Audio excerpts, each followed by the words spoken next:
boy. I didn't see you there. Come on in, pull up a seat. Let's get nuts about it. I'm your host, Patrick. I do a show where I try to balance my mental illness and your mental illness together in some sort of stable... Hold on, I'm probably getting a feedback loop here. God damn it. Oh, good, I'm not. Anyway, look, welcome everybody. It's a show. I gotta be honest, I got 2 shows worth of stuff planned. I got so much stuff, but I think we're gonna be able to balance it. We're gonna get some stuff today, some stuff tomorrow, some stuff, let's keep it fun today.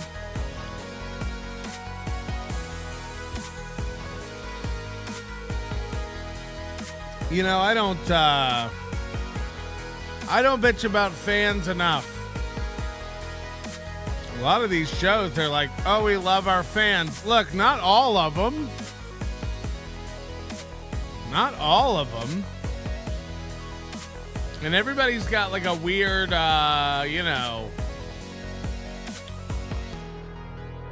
everybody's got their own weird line, you know. I don't know. We're gonna have to talk about it all. We're gonna have to get into it. And then we have Ray stuff today. Some new insight into Ray. I wish I could. What the hell?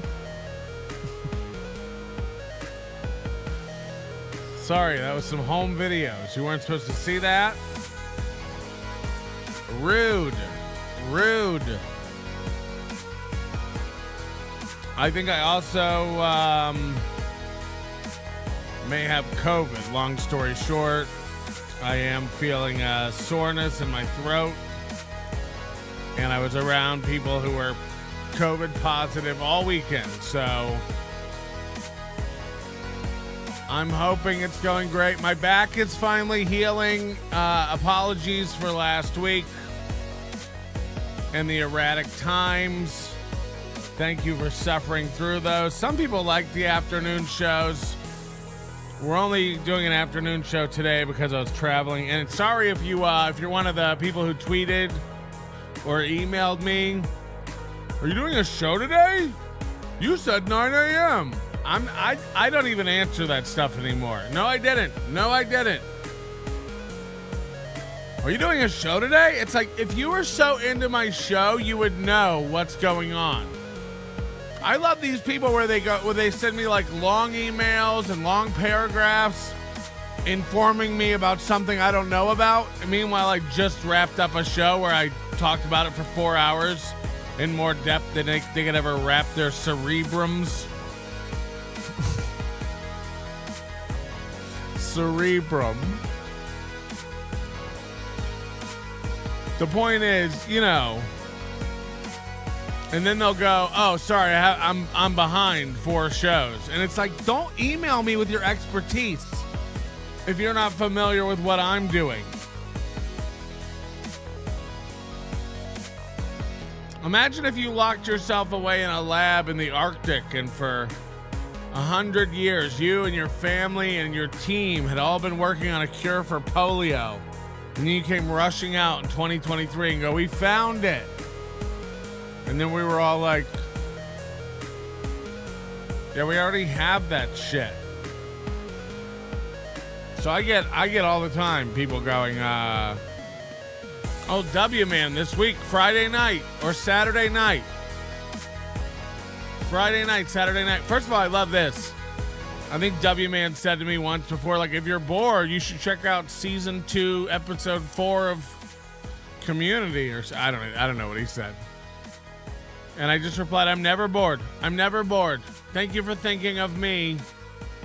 I'm never bored. I'm never sitting around going, if only there was something to watch. If only someone would message me with an obscure episode of, you know, I don't even know, Red Dwarf to look up and watch. I would love that. And then Saturday night, he's like, do you think Drunk on Cringe really killed himself? I'd love to chat about it for an hour. No, I don't. I've done a week's worth of shows about no, I don't think he killed himself. I think it's an idiot to believe that. And then he just goes, fuck. I'm behind. Sorry.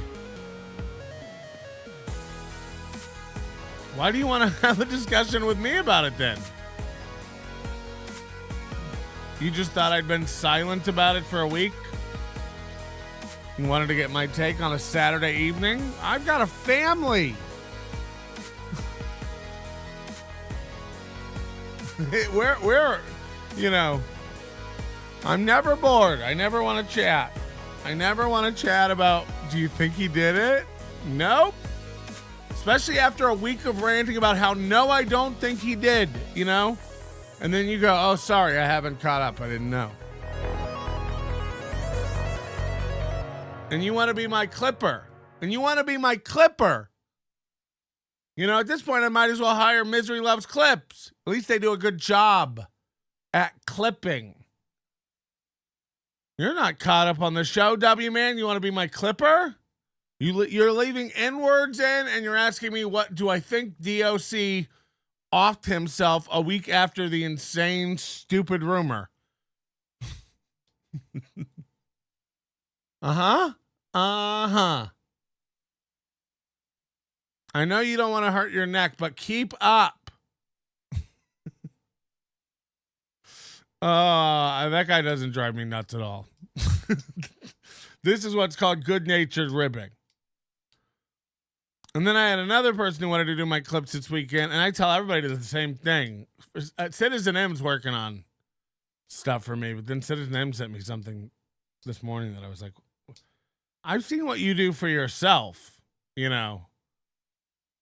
Imagine imagining what Patrick thinks. Shut the fuck. Get out of town. Anyway, you know. What was I talking about? What was I screaming about? Hit the like button, you cowards. Sketty Tooth John is going to be in charge of likes today. We're bringing it back old school. Can Sketty Tooth? Sorry, just Sketty.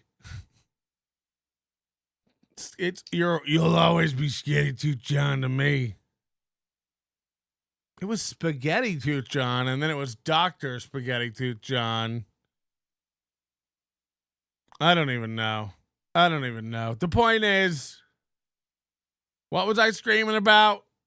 Something good. Something fucking good. We're on Rumble, just so you know. If we're ever not on YouTube, we'll be over on Rumble, and we are live on Rumble. Thanks for checking us out on Rumble. There's one person watching. Hi, Rumble. Hi. It's all on Sketty tonight to get the likes in. So hit those like buttons and smile, okay? Are we already ranting? Yep. Then I had another clipper interested in the job mail me, and then I got an email from them a day later saying, I don't think my computer can handle your show because it's too long and I don't have enough RAM. And it's like, okay, next. You know, and all these other shows, you know, you know what I'm going to start doing? I'm going to start all the clippers who like are good at it. You know, I'll just start ripping off their clips and putting them on my own channel. And I don't even care if it has a watermark. Put a watermark, you know, Toucan Sambo and Misery Clips and stuff. Put a watermark. I don't care. I'll still put it in my channel because ultimately, like, you're using my content, so I'm gonna use your content as my. It's full circle, you know, and it's all fine. But at least these guys are at least capable, you know, editors to put together some clips. And then Citizen M wanted to do it, and I was like, yeah, sure, let's do this. And then, you know, I get that. You wouldn't have put that video out with those titles on your channel. Come on. Did you even change the default font? And you think I'm going to accept that? Try a little harder. Longer with Big Red. My video editor gets right to me. Your clips go on and on. So just sue me. I think I'm losing my voice. Anyway, welcome to the show, everybody. It's an evening show. Do as you will. Get high. Have a drink. Stay sober. Have a think. We don't really care around here, but do you become a member? That way you can chat and watch all the live shows. I had no problems with my throat until I got up here. You know, but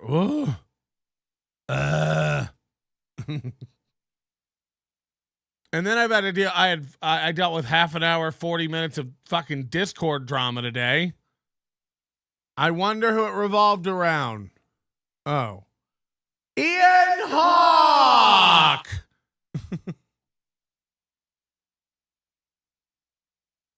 We're really losing it. We're really losing it. More men,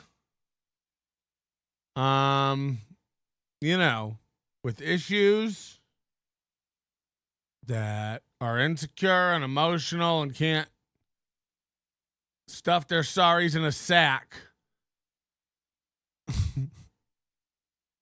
But that's what we had. I don't know. I go over to our community mod forum and then in our admin forum, and Ian Hawks posted a screenshot.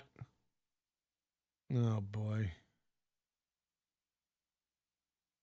So I guess, you know, this was one of the problems before is like, I don't know. Ian says this is like a thing in Discord. Everybody, if 3 or 4 people think it's funny if we change somebody's name to something, that a mod does it. And then that person has to just live with that name. And it's like, okay, how does that work? No, it's like if 3 of us think it's funny to change Patrick's name to Schlubba-Dub-Dub, then we do it, because that's how it works on Discord. And I was like, I don't think it does. I don't know. Maybe it does. Maybe I'm dumb. Maybe I don't get the memes. It is funny. Yeah, it is funny. I get it. It's a real hoot. So then Sam V, who's one of our biggest spurgs, and I guess it was recently outed that Sam V is Toucan Sambo. And people had speculated this, but I guess it's true. And who cares? Who cares? You know, Toucan Sambo's a great clipper. We love the steel toe stuff. We'll keep watching it. He's clipping me now. Again, that might turn out to be a benefit for me. I don't know. Either way, it gets people talking. And again, what can I do? You know, if I have an enemy, I have an enemy. But there's nothing the guy's doing wrong. He's kind of a troll. He goes after me nonstop. He's in our chat, I think, going after me, I'm sure. And, but that's allowed. You're allowed to go after me. You're allowed to accuse me of stuff. You're allowed to be a spurg. I mean, most of us are. But I just blocked it. I would have muted him, but apparently as the owner of the server, I can't mute him, so I had to block him. And I think it's been 2 weeks now. I don't really see Sam V. So, you know, it's kind of worked for me. It's cut down on what I have to read. And we may go even further, like we talked about, and create a little spurg, you know, chamber for all these guys to be relegated to and only. That way I don't have to, because he's one of those guys. Every day, Sam B's like getting in an argument with somebody on our Discord. He's a troll. That's what he is.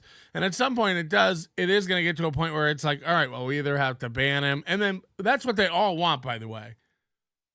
They want to just be such a fucking asshole that they get banned. And then they go, wow, Melton bans people. It's just like an exponential level to their trolling. It's like, okay, all right. They'll come in our chat room and just type the N-word over and over again. They'll get banned, and then they'll go like, wow, Melton bans people. He doesn't believe in free speech. It's like, right. So YouTube kind of works the same way. It's like Chow, you know, just constantly in there, just spouting the same shit over and over. And at a point, it interferes with me doing a show. Because it makes the chat go so fast with your nonsense. It never changes, by the way. We get it. I'm a hustler. I'm a grifter. We get it. Whatever it is. And if I have the option to just me block you from my chat view, I would. But it's my channel. So if I block you, it stops you from chatting altogether. I don't really, I don't really care. Sam B can scream about me until the cows come home and make clips because he's emotional that he got, he's one of these reactive guys who's going to teach you a lesson like Fatty Melt. It wouldn't shock me they're the same guy. More time than sense. And they're going to teach you a lesson. They're going to teach you a lesson by making clips about you. They're going to teach you a lesson by driving up your subs artificially. It's like, ooh, oh no. Oh no, first name. Yeah, some of us can't help but want some attention. I mean, maybe that is true. But I'm just saying, I don't, he's not doing any, as long as you don't dox. I don't really care. Oh no, hold on. No, major bubble guts. The culprit?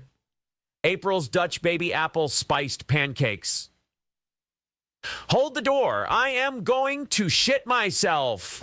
Dutch baby apple pancakes.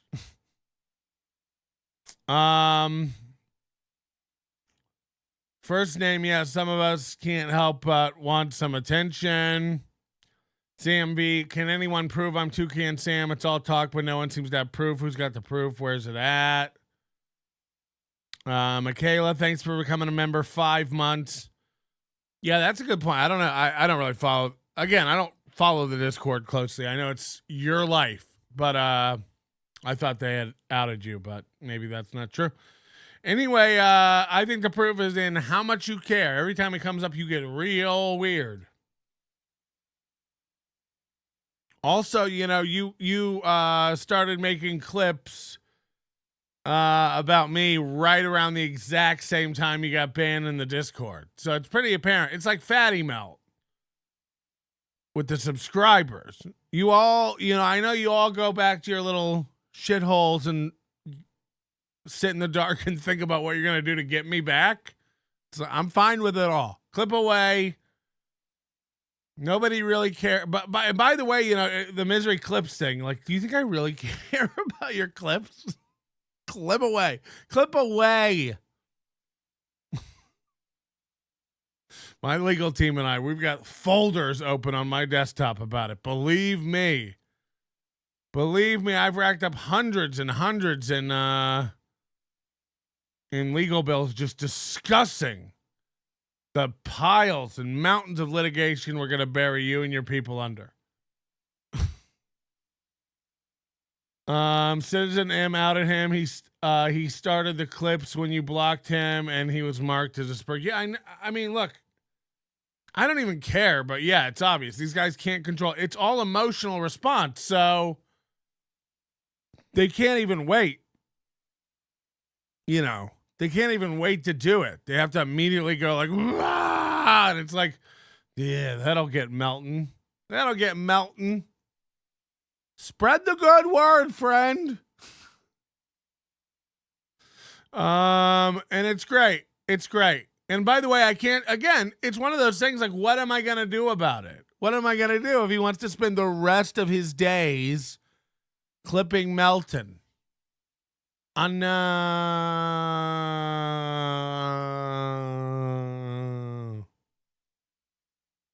I'll probably hire a street sweeper to get on that internet and clean it all up. Because I'll be damned if I'm going to sit here while someone talks about me on that net. By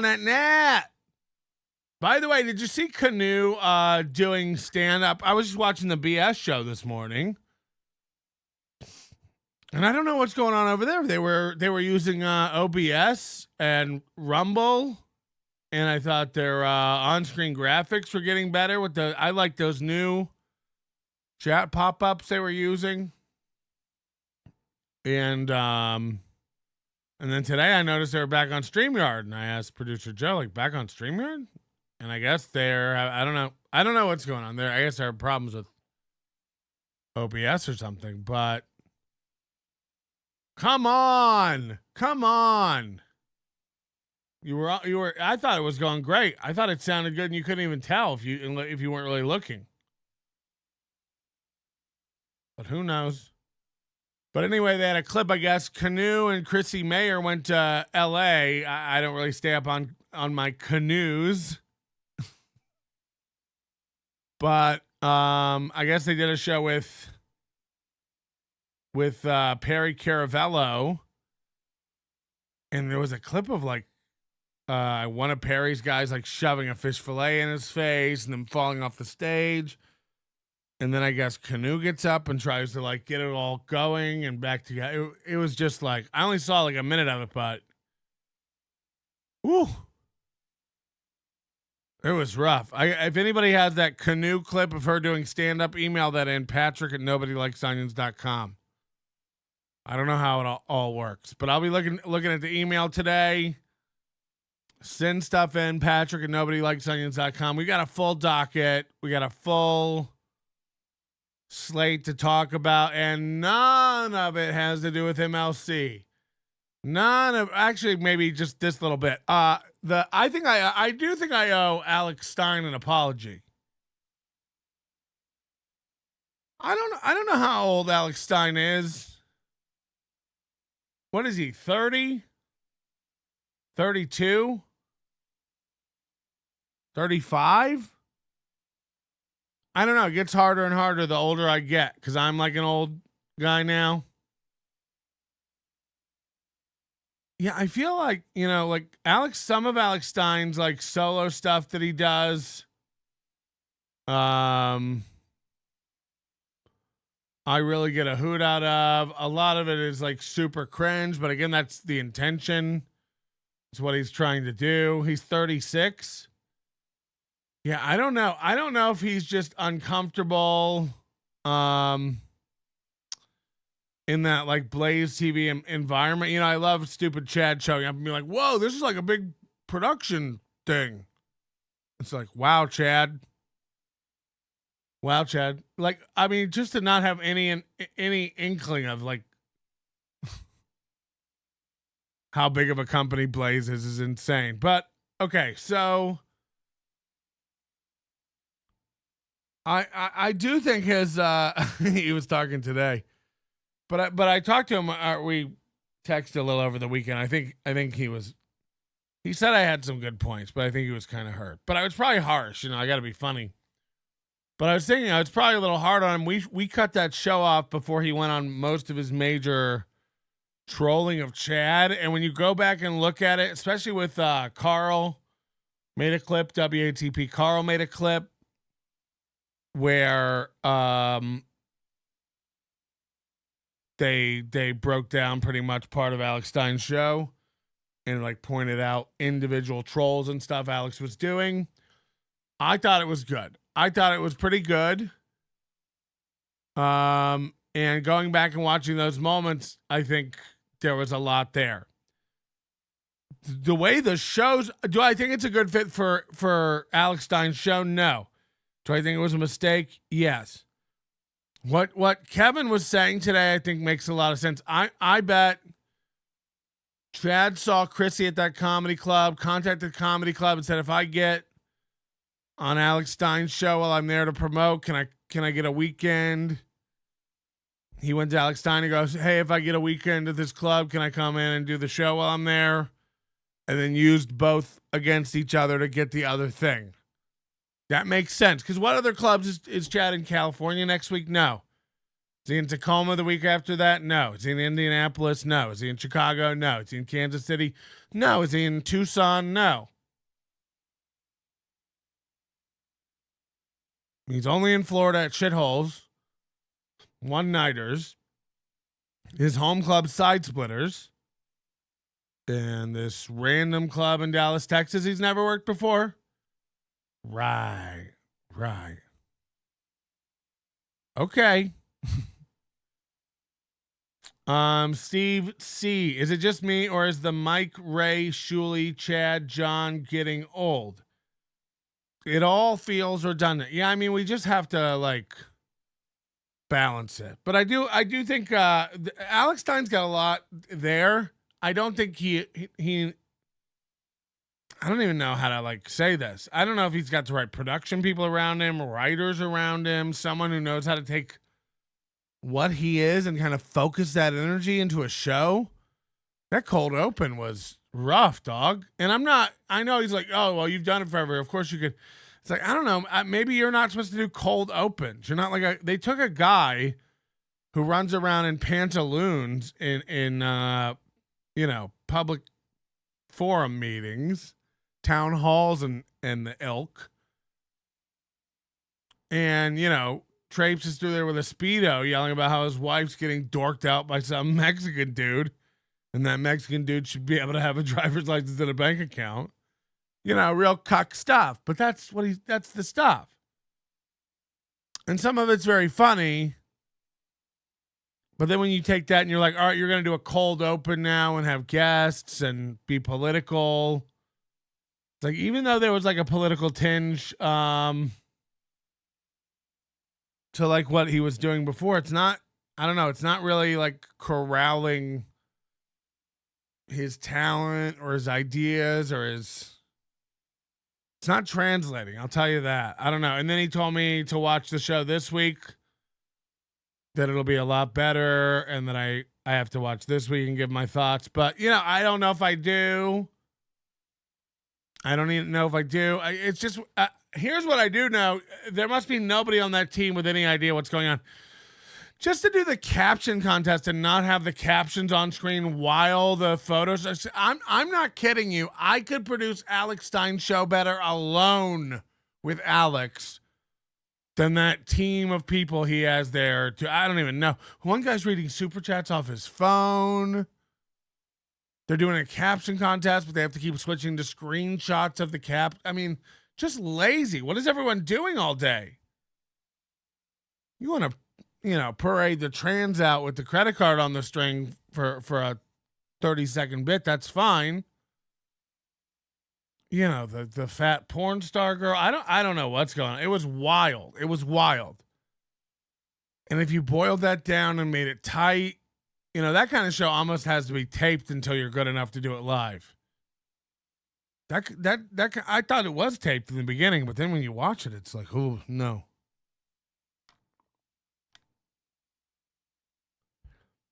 So I don't, maybe it just shouldn't be live. It should be. But I can't imagine. I can't imagine being given all those resources and just squandering it like that. It's like nobody there takes it seriously. Nobody there cares. And I don't mean this to be an insult to Alex. It's just like, dude, you were handed this. I don't even know what his contract was monetarily. But just to squander it like that. Tubbs is trying to get a job with Al. Are you out of your mind? I ain't trying to write for nobody. This is good advice. I hand it out to everybody and everybody just laughs. I hand it out to everybody and then they implement it a year later. It's like when Shuli tells Kevin about super chats or memberships. That's gay. Anyway, we got the memberships going now. Clip shows are gay, but every day Kevin's got more and more clips to share with us. It's like, right. Everything's gay until you steal it. Right, Kev? Right, Kev?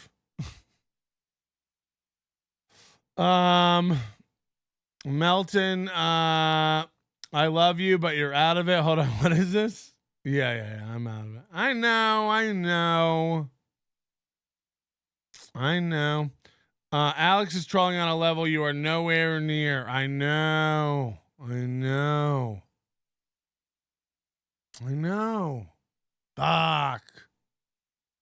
Fuck. So I get it. What's the troll again? Real quick. Wasting a bunch of rich white men's boomer investment money? Because that's who owns the Blaze. I mean, I want you to really be honest with me. You think Glenn Beck had his fucking feet up in the back smoking a cigar going like, fuck yeah. Only 7 people on a payroll right now for this. This is dope. Rewind the part with the string and the wispy-haired trans man again. That's my favorite part.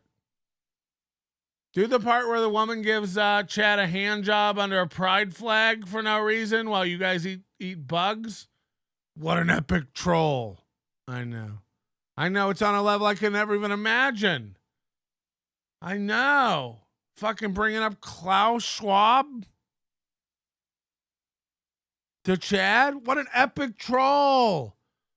So many fucking levels to it. I can't. And then they ate oh, fuck. Levels I can't even fathom.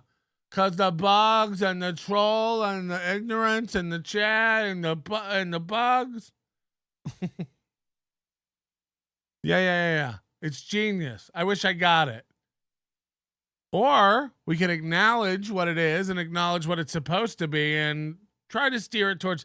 Look, the problem is I don't think you can shove Alex in a box like that to do a cold open monologue, serious sit down interview show. And if you do, it's definitely going to have to be edited. Because again, there's something to Alex, but he's uncomfortable when you try to make him jump through hoops like that. That cold open was hard to watch. It was really tough. So I don't know what he's trying to do. You know, even trying to bring this Dabbleverse stuff into the Blaze community felt weird. And it's one of those things where it's like, you guys want to have this like pro show and then also do this shit with your phone and live stream. And it's so embarrassing. And you try to like tell people like Chad and Ray this, and they're just fucking tarded about it. It's like, Chad, all your shows are the same show. And he doesn't even get it. He's like, no, Mazer's on. By the way, struggled to keep 100 viewers today. In the time I was writing a tweet about how few viewers Chad had today, he went from 114 to 109 to 104 by the time I tweeted it. I had to take 3 different screenshots. I shit you not. It just was dropping and dropping and dropping.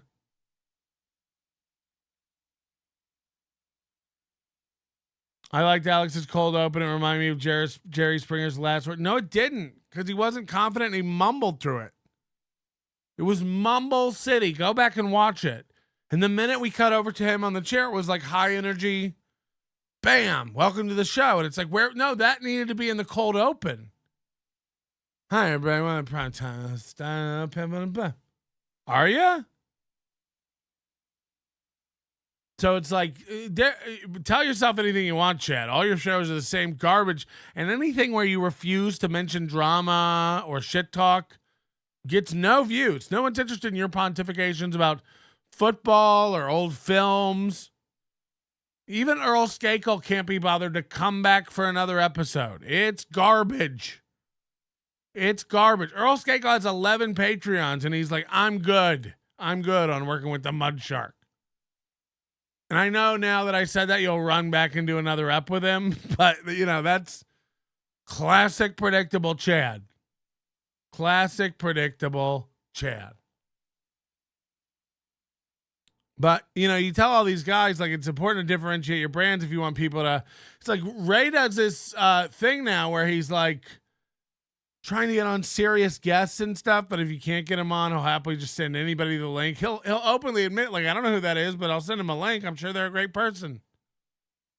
It's like, Jesus Christ, man. How desperate are all these shows? Borgo was on MLC today. And no offense to Borgo. I'm sure he's a lovely man with a lovely equine. But is this what this is what we're doing now? And Kevin and Adam sent me a link today. As if. Yeah. I'd love to come on. Could I come on after you? You know, I'd love to come on at the end. I'd love to be second guest.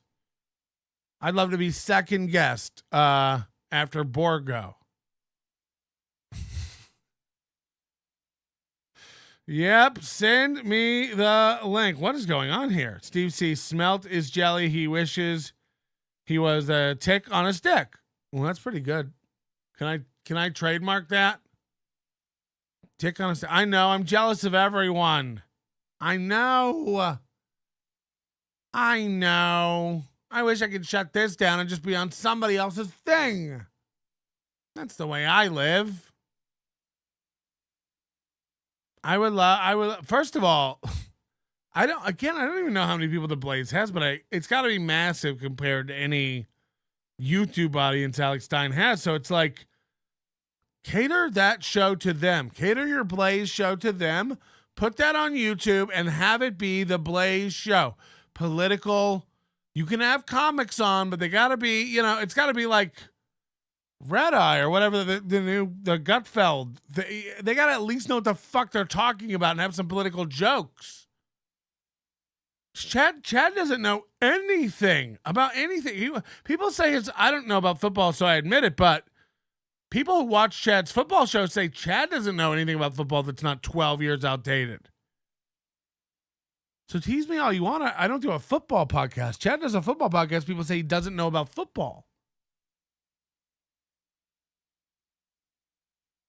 So it's like MLC today. It's like, I don't know. When Alex Stein is on this stuff, it feels pulled and muddy to me. I don't know if and he just keeps switching gears from political guy to cringe guy to, I don't know. And I like the guy. I feel like he's likable or super unlikable, which either way is polarizing and gets people.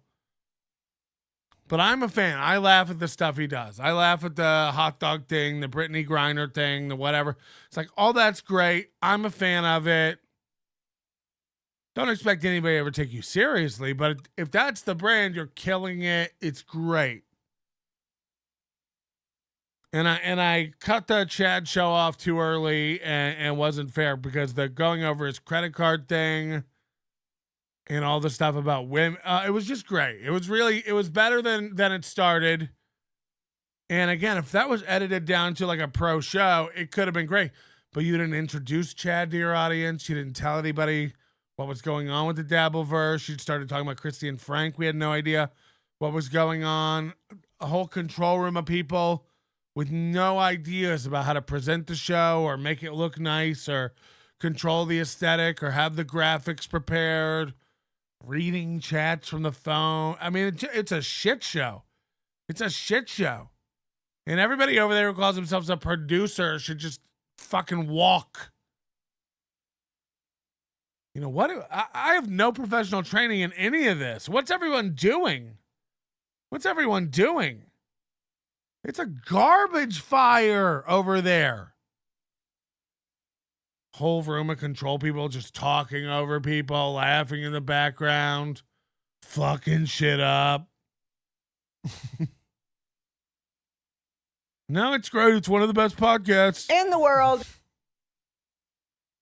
Come on. Anyway, let's get to it. Let's get popping. I can't even. I'm not even allowed to talk about that. I'm not kidding. I had no sore throat until I got in here. And my throat actually hurts.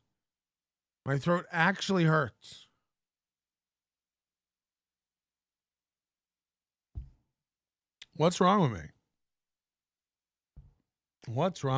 All right, we're gonna do Ray stuff later, but just to get out of this world, we gotta talk about Ty Rivera. Now, I made this set this up, and I wrote in the description of the title, Ty Rivera kills his dog. I assumed if a coyote takes your dog is dead. Maybe his dog is not dead? I don't know. You're running out of sick day. I know. That's what I was saying. How light my envelope's going to be this month. I was talking with my wife about it. I was like, the YouTube numbers are way not up. They're super less than lately. And she's like, yeah, you've been taking all this time off. And I was like, work sucks. I just want to sit around and do nothing. It had nothing to do with the fact that my entire dermis was sliding off It was bad. I hope you got your money's worth, Borgo. Or not Chandler. You know, wow, did it hurt. Fucking hell. Meanwhile, the bedabbling man got to just go splash around and act gay for a bit. 1,000. Chad got to visit a hotel pool. 1,000. It's like, okay, I'm never trying again. Give me 1,000. I'll shit in a Ziploc and mail it to you. That's what you get. You fucking cunks. Oh shit. So anyway, that's that. Oh, what was that? What else was I gonna say? Real quick. Oh, Moody is coming to the US, and I intend to make Moody do as many shows as possible while he's here in Vegas. I think he's gonna be in Vegas around September 25th. So I intend to make him do as many shows as he'll do. The Moody shows are great. I'd love to do a 24-hour show with Moody. I think that would be fun. You know, we literally like make Moody stay up and do 24 hours. I think it'll be great. But either way, you're going to love Moody live in person in studio. I'm going to take him and his lovely fiance out for a dinner. Can never repay him for everything he's done for our voice chat system. Oh my God, and we've made real progress on that. You know, he was stalled, I guess, a bit for a week. We had to wait for some certification. We had to wait. He had some family in town too, I think. Lots of stuff going on. But it's getting there. It's getting close. He's grinding away at it. I'm cracking my whip. I sent him a lot of new pieces that he's got to build. You know, I just keep coming up with ideas like Willy Wonkman. So it's going to be good. And I don't know when that'll roll out, but sooner than later. I'm hoping sometime in September, and hopefully before he comes, because otherwise he's going to have to code the entire time on the plane, the entire time he's here. He's really going to have to work. You're going to love the way you Moody. Yeah, that's true. You're going to like the way you look. That's true. All right, Ty Rivera, one of the gayest, puffiest lipped motherfuckers. I've never seen someone destroy their I need to roll it out before I leave. When is that? I mean, you said you were going to roll it out a week ago today. So we don't believe you anymore, Elon. By the way, you have to take down every video you make about Elon not meeting his deadline. What do we pay you the millions for? You fucking New Zealand Kiwi eating fuck. They don't even eat kiwis, I don't think. I leave on the 21st. All right, you got 10 days. You need to lock in. Take off work early, okay? 24-hour. Moody, what do you think about a 24-hour show while you're here? A marathon to end up, mostly a code sprint, but like a code endurance challenge. What do you think about that? Enough with the gay ops. When is Onion Con? Oh God, what would it even be? Who would even come? Who would even come? How gay. It's also my birthday in 2 days. Oh, that's great. That's great. A 24-hour show sounds like a terrible idea. I'm there on vacation. Yeah, boy. But think about it as someone filming your entire vacation for you for free. So really, you're getting a terrific value. You know what it costs for 24 hours of vacation footage from a skilled videographer? Really, at the end, you're lucky if you don't get a bill from me. You know what I mean? Come on. Alex Ansel said, I want to meet Moody in person. Well, get in line. He's mine. He's mine. All right, we got a retarded comedian named Ty Rivera. And if you don't know who Ty Rivera is, just go to nobodylikesonions.com or our YouTube channel and search for Ty Rivera. Or just search Ty Rivera on YouTube. The majority of videos that are going to come up about this dude are Nobody Likes Onions videos. We've done quite a bit on Mr. Ty. My throat. And we're going to do it. Would love to meet you, Alex. Will only be in town for a few days. I'll reach out. Oh, boy. Why don't we just set up a booth that everybody can pay for autographs like Comic-Con?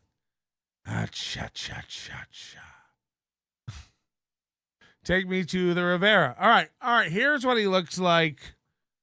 That's real. Don't adjust your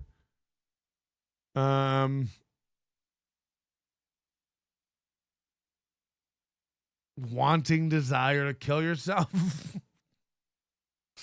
It's rough.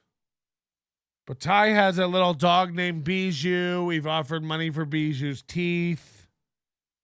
And Ty took it very seriously. And now something's happened to Bijou. This video is called My Chihuahua Was Attacked and Stolen by a Coyote. It was my fault. And here we go.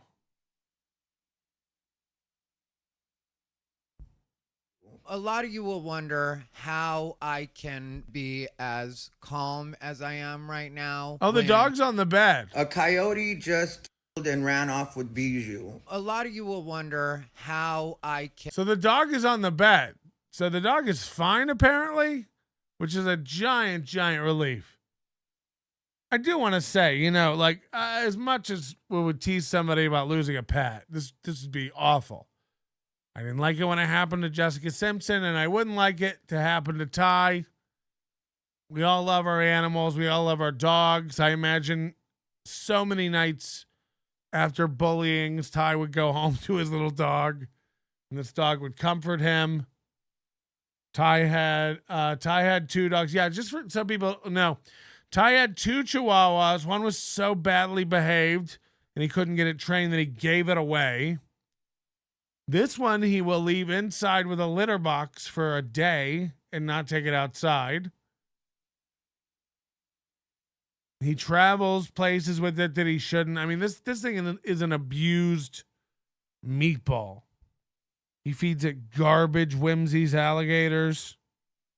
It's a bad look for a trans woman like Ty. Oh God. How good could this be? How good could it be? Hello? It's not good at all. To me, fake Citizen M. Ty's dog, the dog on the bed isn't Bijou. That's a different dog. And Bijou is alive. Bijou was chipped. And somebody found her. And hey, we're going to watch the video, okay? No, I want to tell you everything. So what the fuck is going on?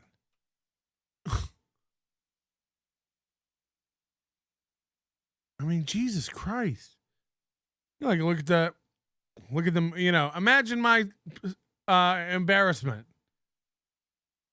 The Little Mermaid finally comes out of the Disney vault. I pick up a VHS copy at age 9 to jerk off to. I look at the box cover. I'm like, it looks like Ursula's going to get that Little Mermaid. My friend's like, don't worry about it. She doesn't. It all works out in the end. Like, we're going to watch a video about about Ty Rivera's dog getting taken. And a guy calls and he's like, I got to let you know, that's not Bijou on the bed. The dog's fine. It got found because of a microchip. It's all good. Yeah. Yeah. Are you okay? Did you think we wouldn't be able to tell or we wouldn't figure it out? Yeah. Yeah, we're still going to watch it.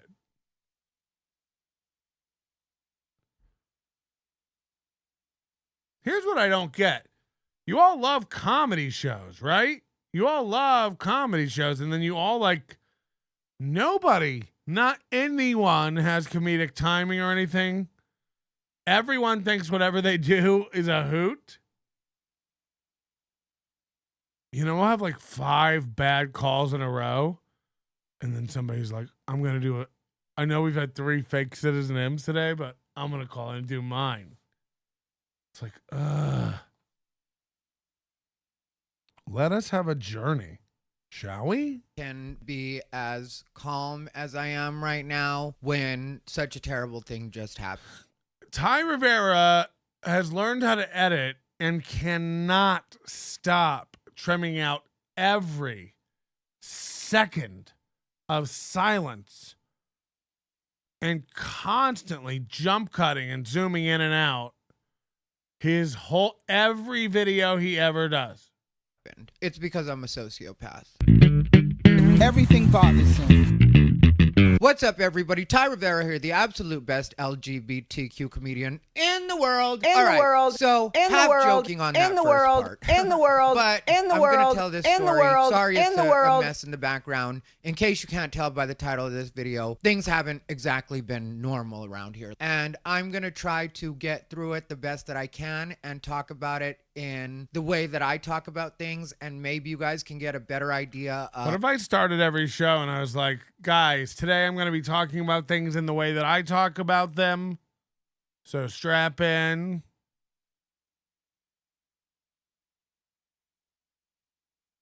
Another thing that Ty does, which is increasingly annoying. I forgot, we haven't watched Ty in so long. For someone who cuts out so many little gaps of silence, and for someone who is so concerned with editing the final product, he takes forever to tell a story. He told a story about moving to Texas and literally walked us through buying an e-ticket online. He's like, so I pull up a website, right, and I have to type in where I'm leaving from and where I'm going to. He doesn't know how to It's very, very, very grueling.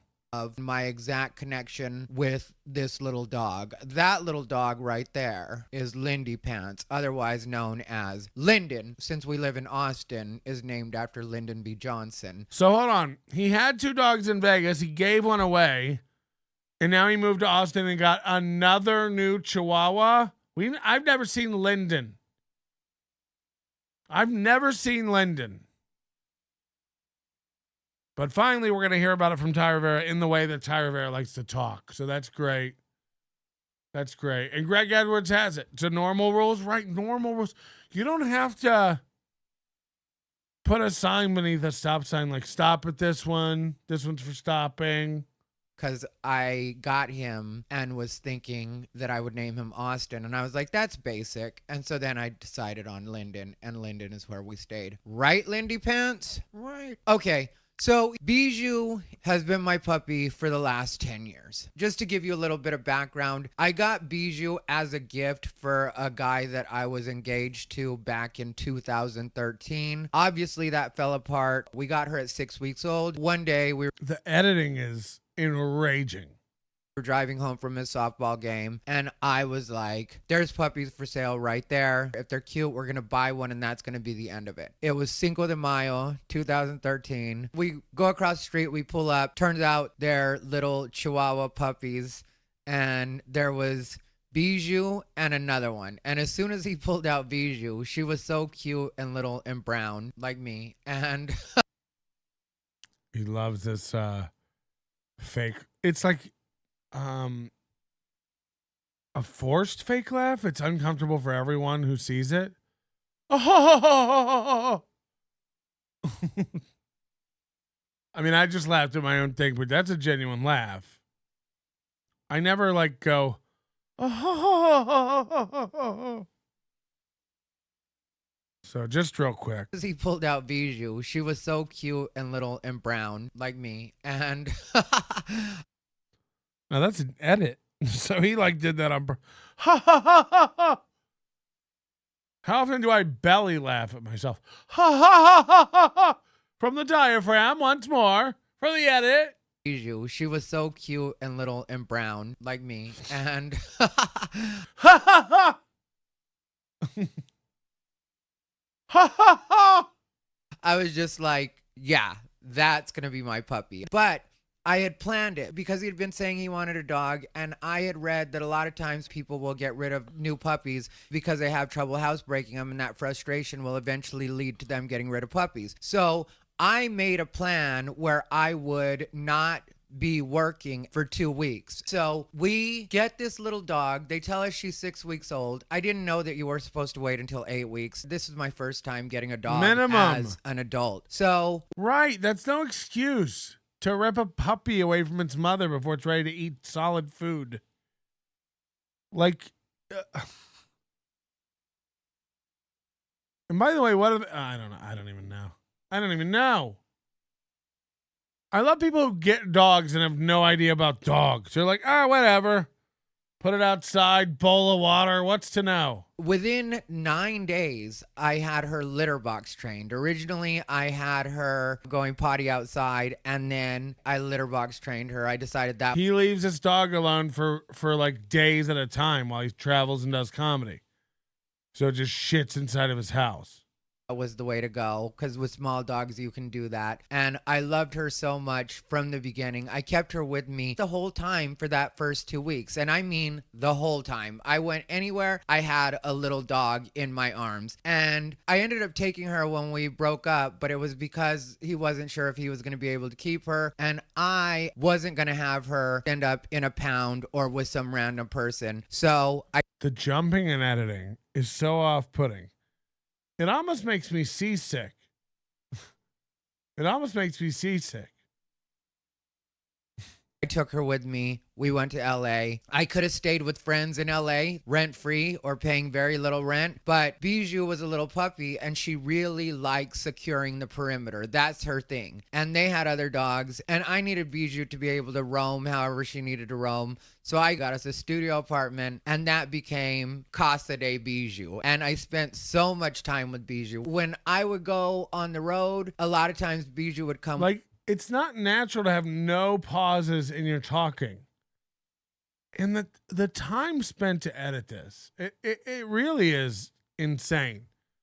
Addicted to ubiquity, how much are Bijou's teeth worth? Or how much are Lyndon's teeth worth? I don't know. Again, I can't believe he had 2 dogs, gave one away, and now wants another dog and got another dog. All Chihuahuas, too. Imagine a man who wants Chihuahuas. It's like, get some cats. Yeah, gay. With me. Bijou has been all over the country. She was my baby, my spirit animal from the beginning. She will jump against my leg when I'm taking too long to go pee because she can sense it. I'm going to start saying cut every time he cuts. So if you're listening to this on the audio version, you can get some idea of how insane this editing is. And she gets like, when are you going to pee? When are you going to go? And she'll wait, but she really does it. And I know that's why she does it, because once I go pee, she stops jumping against my leg. She lets me know when it's time to eat, because she pretty much has always refused to eat until I eat. She also lets me know when it's time to go to sleep. She'll look at me like, come on, are we ever going to sleep? And I don't always sleep the way I should, but having a little dog to remind you when it's time to go to sleep really does give you some incentive. She'll yell at me when I get home too late. Never had accidents inside. Just a perfect dog all the way around. Let's just give you some background. Cut to 2 nights ago. It's Saturday night, Sunday morning. This is Labor Day weekend. I got home around 4 a.m., which was kind of me wasting time, if you ask me. I don't drink. I don't do any partying, so it wasn't that kind of night. I was just in the hanging out corners with of loose sand. So I take Bijou to go potty outside, and I take Lindy with me. Lindy is on his leash. Bijou always walks around the house in... It's bananas. It's for a guy who does zero. For a guy who does 0 cuts in a 4-hour show. Are there people who prefer to listen back on double speed? Yes. Yes. But that's fine. That's your prerogative. We like to leave some gaps in here for our listeners to think. I know dumb people get real uncomfortable with silence. There's like, no one's talking. Cut out the silence. Don't leave dead air. I'm uncomfortable with my feelings. Cuts. This is nuts. Look at this freeze frame. It's almost like I have exorcised the demons. In the nude. What was that? What was that? Always naked, my little Bijou. No harness. I don't put her on a leash when we go outside, which I know is not the smartest thing to do. I especially know that now. But she's such a good baby, and she always listens to me. She doesn't run in the street. Sometimes she will run ahead of me a little bit, and I'll have to call her back, but she's always quick to come back. This is our routine. So I'm walking her. Yeah, the problem with routine is it's not.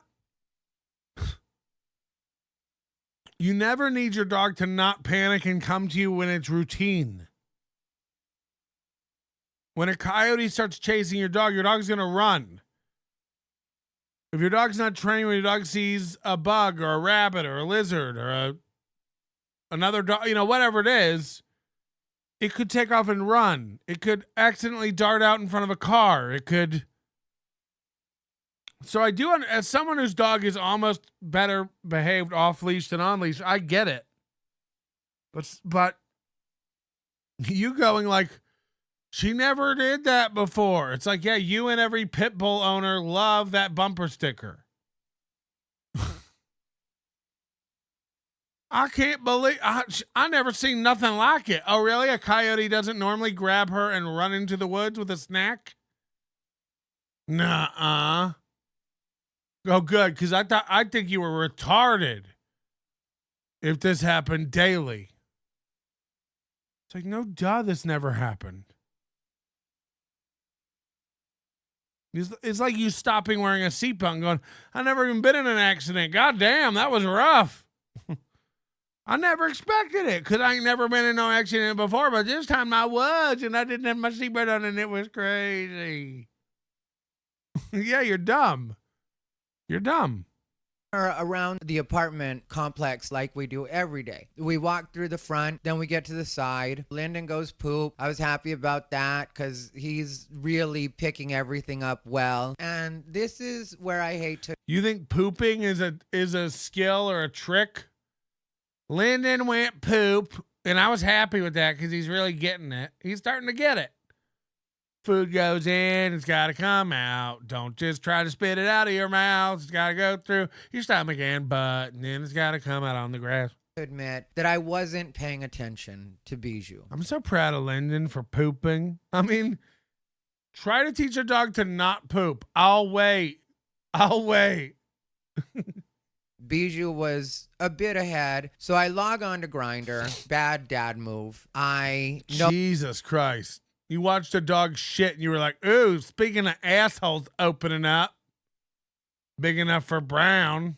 Noticed that a guy has a typo. I just remember reading that and being like, who misspells brows? I hear a yelp. All of a sudden it hits me, that must be Bijou. This is all happening really fast, so this is where we'll get to the actual story. At first it sounded sort of like a cat, so. What's happening really fast? The Grindr engagement or Bijou being snatched up by a wild animal? Oh, I didn't think that was Bijou that made the yelp, but I figured it was something to do with Bijou. I look up expecting Bijou to be wrestling with a cat, in which case cats are much more vicious than dogs, so I was definitely worried about it, but at the same time I wasn't truly alarmed. Cats are much more vicious than dogs. About it. It was just like, oh, I'm gonna have to handle this situation. And when I look up and my eyes adjust, because it's not completely dark outside, but it's dark enough, I noticed hold on, there's a Thai AI voice, right? Coyote has Bijou in its mouth and is starting to run off with Bijou. I've got Lyndon with me. He's less than a year old. I take off running. Down goes Lyndon. Down goes Lyndon. With Lyndon, and Lyndon's doing his best to run, and I'm doing my best to run, but I'm not faster than a coyote. This editing, the zooming, the cuts, like while he's telling this story is hilarious. This is hilarious. Coyote. Bijou isn't making a sound, just her little lifeless body being carried off by a coyote. She just went limp. This will be better than living with Ty. To the hills. And this is something that I should have been somewhat prepared for or had some idea could happen, because every once in a while you will see a coyote off in the distance. What the fuck? So he's seen coyotes in the area. He's walked his dogs and seen coyotes in them hills. And is still choosing to walk his dog like that. Come on. Come on. You're good at this. You're logical like Kevin Brennan. I know that's a dig, but I still don't have a clue what it's about. So good one. When you got him, you got him. But it's never been when we've been walking, and I've never seen it this close to the complex. The coyote takes off running into the backyard of a person that lives across the street from my apartment building. So I just run straight into that guy's yard. I turn on my flashlight on my phone, and I'm trying to find Bijou and this coyote, but the coyote just... But my battery's dead from all the grinder swiping. So now I'm wondering if my little dog or the coyote might have a grinder profile, and I'm trying to track him down. Took off running, and I don't know where. And this guy's yard is really huge, and I hear them start pounding on their window because they have some stranger running through their yard, which probably looks like I'm about to steal something. And I don't know where this coyote has gone. There's no way for Where have all the coyotes gone? me to even get back to where he ran, because there's woods right behind that. So I don't know what is happening, and I like it all just doesn't feel real, and I don't know how to handle it. And Lyndon was trying to keep up with me, but then I had to pick him up, which I don't. And this guy, I could barely reply to the guy on Grindr while I was running. It was brutal. It was brutal. I don't remember exactly at which point I picked him up, if it was after we had been running for a minute or after we got in the yard or just before we got in the yard. All I know is I ended up with Lyndon in my arms at the point where the owner of the house comes out, is yelling, "Get off my property." I'm like, my dog just got taken by a coyote. The dingoes got my baby! In my head, I'm like, that yell must have been Bijou having her last breath. I was very sad, but she had a particular set of squeals. At the same time, so in shock. My dog just got tooken. My dog just got tooken. Cut.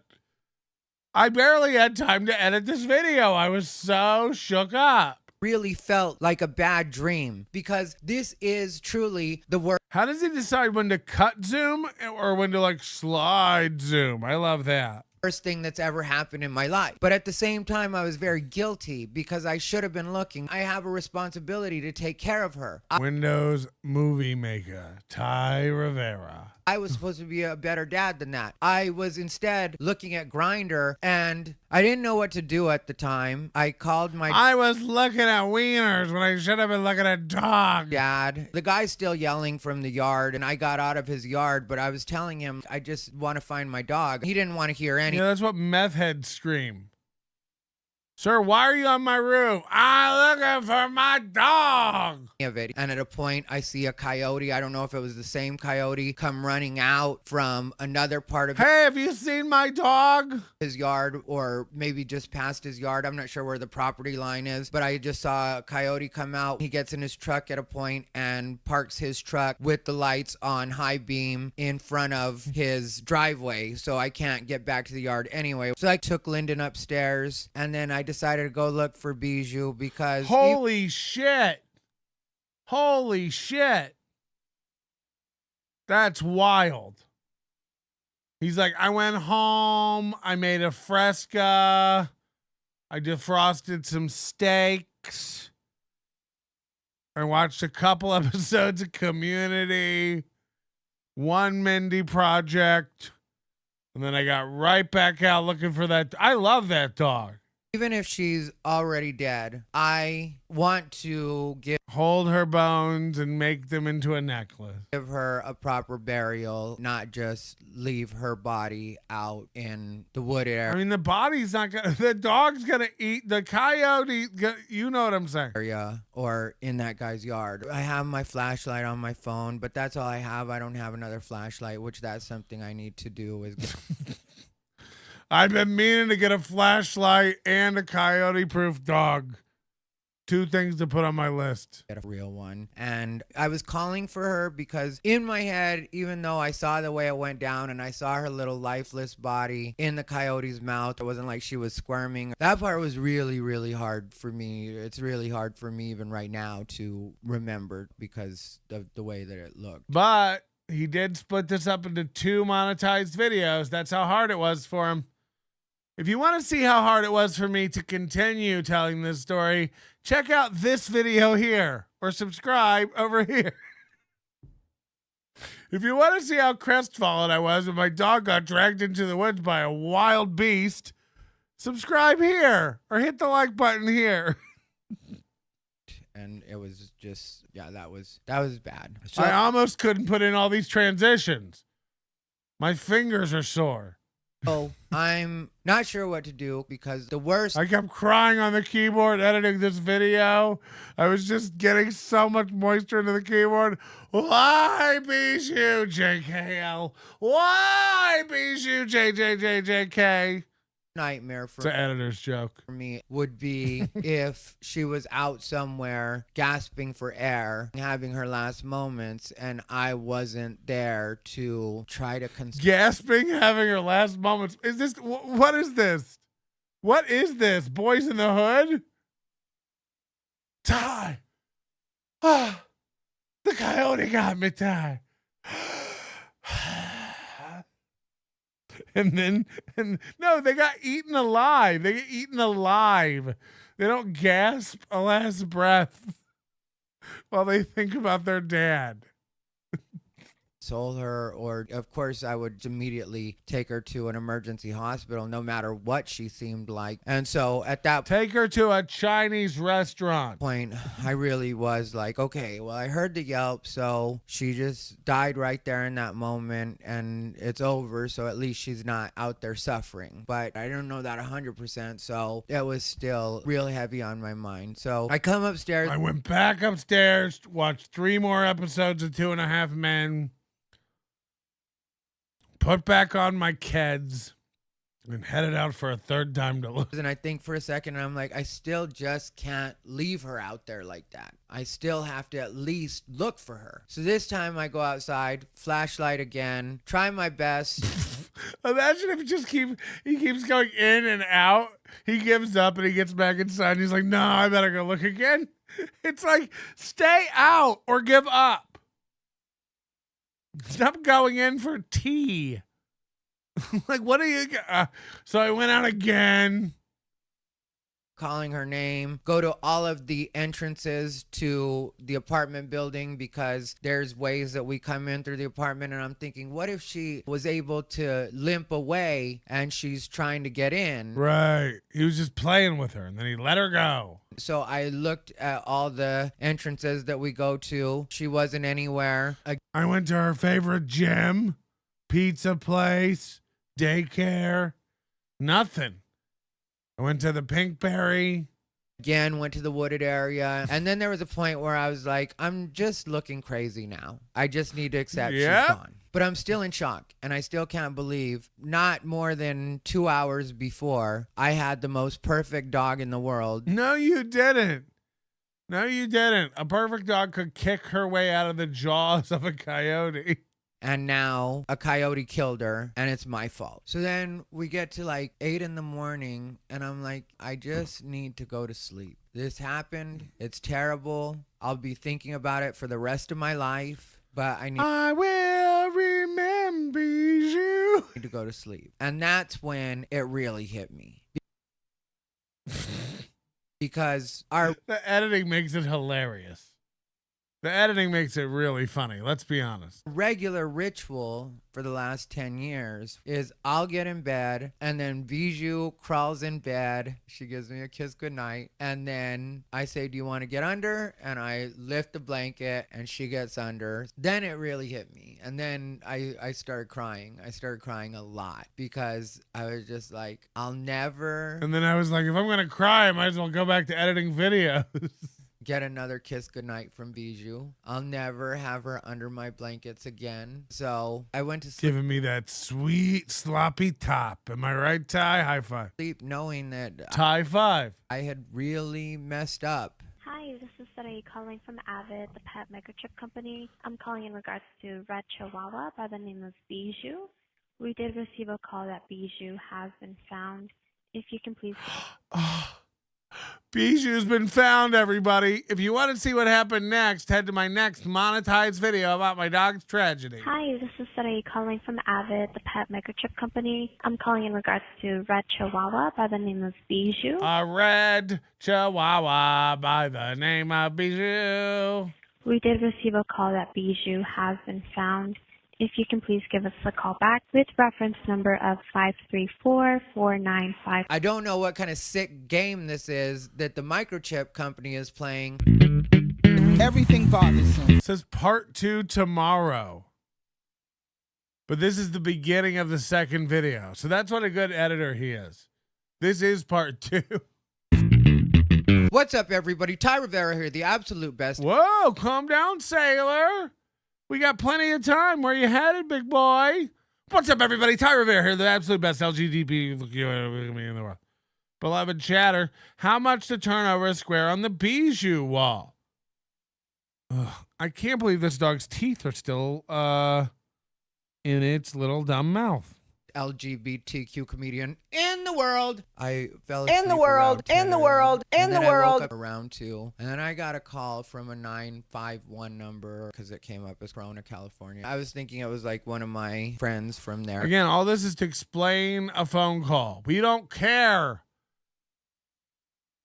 The other day, I got a phone call from a 941 number. I used to think I used to live in Florida, so I probably know a lot of people with a 941 number. So I thought maybe it's my friend Brian who makes bespoke jams and jellies, or maybe my friend Nancy who works for Geico Insurance. I wasn't sure because I do know a lot of people with a 941 number, but I was just sitting there trying to think, like, could it be the guy who, I don't even remember this guy's name, Daryl? I don't know. He taught me how to make biscuits once. Turns out it was the dog company. They'd found the dog.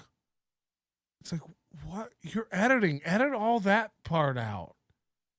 You know, the part about where you get a weird call from a number you don't know and you go through all the strange men you've eaten out inside of Shell stations. You know what I mean? Like, we don't need to hear the fucking rundown of your Rolodex and all the men that could have been. Just cut to the... Then I got a call from the dog factory. Just say it. Because I was in LA for a long time and I didn't want to talk to anybody. And then I get a call from my dad. And my dad is like, I just got a call from a number in Corona, California. And they said they had found Bijou, that they were the company that handles the microchip, and for you to call. And then I was like, wait a second. And I looked at my phone. These microchips work anywhere? In the world. And you know how it transcribes your messages on iPhone? I saw that Again, like, imagine saying that. Like it's a new feature. And then I went in and saw a normal person would just go, yeah. Then I went in and saw the voicemail was from them saying they'd found Bijou. And I listened to it, and sure enough, it was like, hey, you know how iPhone does the thing where they'll have your voicemails and they'll type it out? Yes, Ty. Yes. iPhone has the thing. Do you know how iPhone has the thing? is what it said on mine too. But at this point, it was like, I already saw her in that coyote's mouth. So I don't know what kind of sick game this is that the microchip company is playing. I mean, what? What? Your immediate thought is the microchip company is playing games. I don't know if they find your dog and then they tell you just so that you know for sure and you can go claim the body maybe. I just, in my head, was like, I'm not going to get my hope. What a sick game. My husband got kidnapped. They found the body, and I got a call from the police saying, you got to come down to the morgue and identify him. And I was like, what kind of sick game is this? Telling me he's dead, showing me a body, making me arrange a funeral. Is this a sick game? Yeah, normal rules. It's a sick game, normal rules. Up. This sucks that somebody would do this. I go ahead and call. Why would the microchip company do this? I paid for it, and now they're just pranking me. Ah! He's really like spiraling about this prank. Yeah, we here at the microchip company get a list of all the dead dogs every day, and then from 9 a.m. to noon, we sell new microchips to new dog owners. Noon to 1 is, of course, lunch. 1 to 2, we prank everyone with a dead dog. Oh, we laugh and laugh. We print out photos of the dead dogs and sit on them and throw darts. It's a big sick game here, but we work hard, we play hard. We gotta be back here the next morning at 8 a.m. for a meeting about how many dead dogs we're going to be torturing later, and then also to go over any new sales notes for the morning of. That's just how we do it here at Microtech Dog Collar Company. What is it? Well, anyway, and they say Bijou is at the Austin Animal Services. You've gone too far. And then I went into the vet and they had Bijou there bandaged up, and I was like, when will this madness end? How far can this prank go? And then Bijou ran over to me and started licking me, and it was definitely Bijou, and I was like, enough! Haven't you had enough? And I just strangled her right there and walked back to my car because I won't be fucked with. Like, what? Why do you think everything's a prank? Mr. Melton, we found your father wandering the streets. You can come down to the hospital. He's undergoing some tests. Yeah, right. Just tell me he's dead. What kind of game is this? I bet this is what you hospitals do, right? On your downtime to get your kicks? You just prank call dead people from the morgue's parents and children and tell them that they're fine? You sick fucks. And then when I come down, you prop them up like Weekend at Bernie's, and you make them say things to me with a tape recorder. Not on my watch. Not on my watch. I know my husband has a talk boy. And that somebody had found her. I ask if she's alive, and they say, according to what the information that they've been given, Simba? He's alive. They don't know how bad a condition she's in. So I immediately call. She's had a traumatic coyote eating incident. She's legless. She's just an egg of a chihuahua. Did you order a boneless dog? Because we have them now. We have those. Austin Animal Services. Austin Animal Services made it very easy for me to get the information that I needed from them. I was like, do you deliver? Because I'm naked right now. You guys know about Grindr? They were like, yeah, she definitely does look like she's been attacked. They asked me for the story. I told them. They were just like, bring your ID, bring her proof of... I took her to a coyote exhibit, and she said, I love coyotes. She whispered it in my ear, and I threw her in. And then she went, arr, arr, arr, arr, arr, arr, arr. They asked him the story. And then 3 days later, when I finished, we were out of there. Her latest vaccinations, which Bijou's rabies and everything else is up to date always. And believe me, believe that. Always. Good try. I'm still thinking like, oh my God, how bad a shape is she in? Where did she sleep? And I still don't want to get my hopes up because I don't know if she's going to be bad enough. We're basically going to have to put her to sleep. What? How bad a shape is she in? Where did she sleep? Where did she sleep? Because last time I saw her, the Coyote was running in the direction of the Quality Inn, but she likes the Marriott. There's nothing over that. There's a Motel 6 and a fucking Days Inn. She doesn't like anything in the Clarion family. She's a Starwood Resorts member. Where did she sleep? One thing, Austin. She didn't have her emergency credit card on her. Where did she sleep? Bijou, Bijou, how far did you roam? Tell me where did you sleep last night? In a Hilton, in the Pines. Where the sun? Okay. Animal Services asked me that I didn't appreciate, though, was they did ask me if I wanted to surrender Bijou to them. I guess that's something they just have to ask. What? Because if you were trying to get rid of your dog and locked it out and they got taken by a coyote and they're like, we found your dog. And you're like, fuck. And like, do you want it back? Because if you don't want it, you don't have to just release it to the coyotes. Yeah, I'll take it back. Ask it standard. And I was like, what? No, of course I'm going to get my baby right now. My baby. My baby. They also let. Do you want to come get your dog right now? And I said, I'm coming to get my baby. Don't you board my baby. Don't board my baby.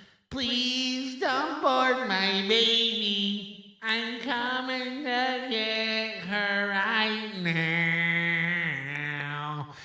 Don't board my baby. Don't you board my baby. I bet you don't have her favorite dog chow. Okay. Let me know that I have to sign a paper that actually says that I'm going to take her to the emergency, but I'm fine with any of it. Whatever I have to do. I have to sign a paper that says I'll take care of her from now on. Whatever I have to do. This time, love is real. So thorough, Joe Burry. I hope part 2, a plane flies into her dog. Into his dog. I said her dog. Oh, God. Shane M. 1980. This is horrible, but I'm laughing. I mean, it's not. He got the dog back. Everything's fine. But this sequence of events sounds unbelievable at best.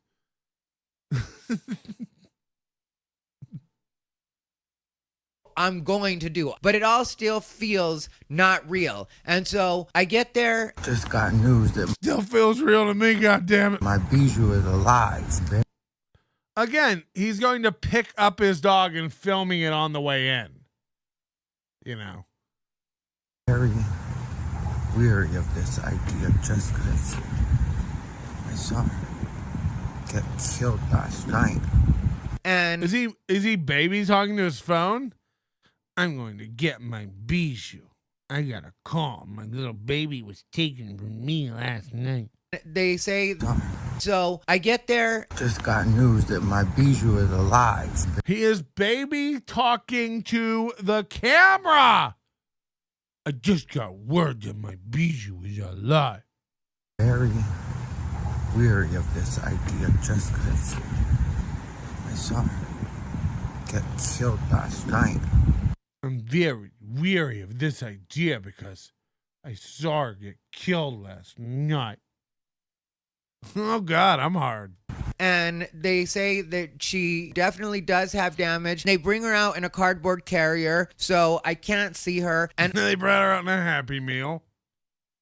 And they were like, you can have this or any one of the Batman collectibles. I don't want to move her or take her out of that carrier. I want to let the vets do it, because if she has any kind of damage to her spine, I don't want to risk messing her up. I know that it's best if I just leave her in that carrier and let her be immobile. That's if you leave her in that facility and walk away. She's in there and she's like, she's obviously in pain, but I'm sure they gave her some kind of pain medication, and they had done x-rays. And so I immediately took her to the emergency hospital. Austin Animal Services had emailed. Matt, you know, like Ty can't afford this. This is bad. This is bad. her x-rays and their report, and they had let me know that it could be between $700 and $3,000 depending on how bad the damage was. And how much could we get for her at auction? Just like as is. Just curious. I'm just asking. Then the doctor at the hospital assessed her. That probably took a half an hour or so. It felt like forever. So the doctor tells me, he was like, look, your little He emptied her anal glands with his teeth. dog really must have put up some fight with that coyote.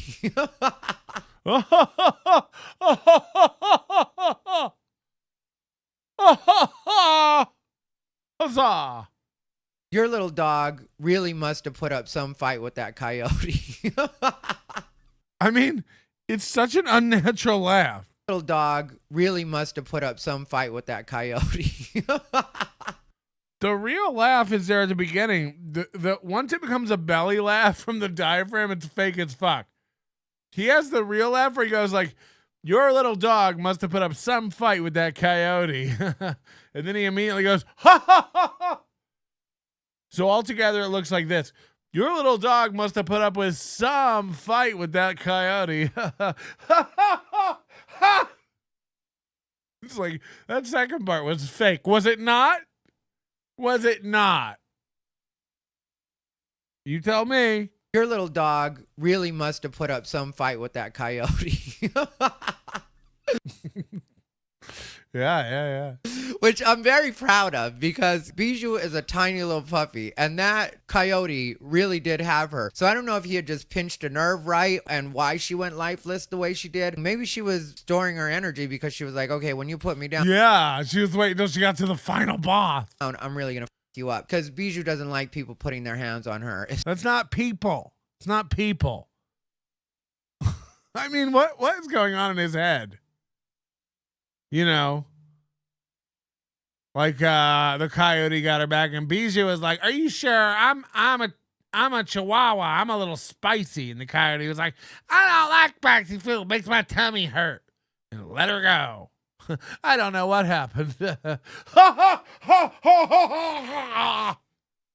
Especially other dogs, she just doesn't like it. But she's not like aggressive with them, but just like, you know, when they get too close or in her space, she's very clear about not having that. So I would imagine once the coyote put her down, she might have been like, I may not be able to whoop your ass, but I can be a big enough headache that you just don't want to with. Yeah, I think she wrote in her journal about it. Like, dear Hello Kitty diary.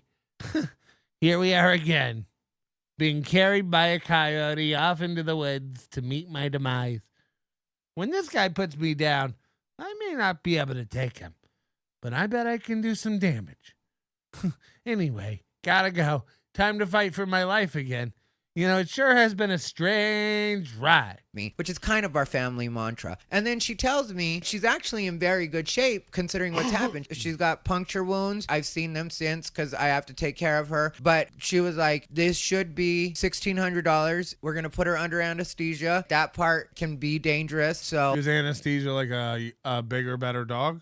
we're just going to make you sign a waiver that says that we're not responsible and you know that this is a risk and we've informed you. I felt really terrible Normal rules. having to sign that, but I signed it because I needed Bijou to get taken care of. They were like, while she's under, we're going to completely clean out her wounds. Then you're going to be in charge of taking care of her when she goes home. Change your oil every 2,000 miles. We're going to send you home with antibiotics. We're going to send you home with painkillers. We're Ignition cleaner. going to send you home with an anti-inflammatory. Fresh spark plugs. You're going to have to change out her bandages. I, of course, was like, yeah, Pinstriping. $1,600 seemed like a bargain. You're going to need a new key, and that's some kind with the microchip in it. So that's not. How you going to start your dog? To get my baby back. I want my baby back, baby back, baby back. I want my baby back, baby back, baby back. They tell me it's going to take 2 or 3 hours. I'm like, I'm going to go to the gym, so I'm not just obsessing about this and wringing my hands and waiting in the waiting room. What's going to happen is going to happen anyway. Bijou is already. He goes to the waiting room. He's just sitting there with the other people. I'm just waiting while they unclog my dog. It got taken by a coyote in the fog. They're unclogging my dog. Okay. I'm really out of it today. I'm really worried about this sore throat, though, creeping up. You know, I'm supposed to go back to mornings tomorrow. This could be the most dangerous time of my life. He made it through this coyote. I'm sure she's going to make it through this anesthesia. For some reason, this little dog loves me as much as I love her. I hope she gets killed in the parking lot walking back to your car. She was on a leash again? Rats. And I know that that's why she fought him off, was because she knows she's got to get back to me. Because I know she fought him off because she had to get back to me. Imagine the narcissism. I'd love to die. My life is pretty miserable, but I gotta get back to Ty because he's helpless and gay. He's pretty gay. I'm going to be a mess without her. She knows she's in charge around here. It's what it is. I don't think she has any misgivings about that, even though some people would be like, she's a dog. She doesn't know. Trust me. She knows. Trust me. She knows. My dog knows. My dog knows. I did almost my full workout, and then Bones Eye hit me up, and I was like, this would be a good excuse to eat. You know, I mean, like, me and Bones Eye are friends, so eating with him isn't like, you know, oh, it has to. Oh, no, Colt T says I have the new COVID. I took a test this morning. I didn't have it, but I might now. I was around people who confirmed had it all weekend, so I wouldn't be shocked. It is going around the mountain. Because it's an election year. It's time for the new COVID to be released. Definitely not a coincidence. It'd be a tragedy or something to go eat with him.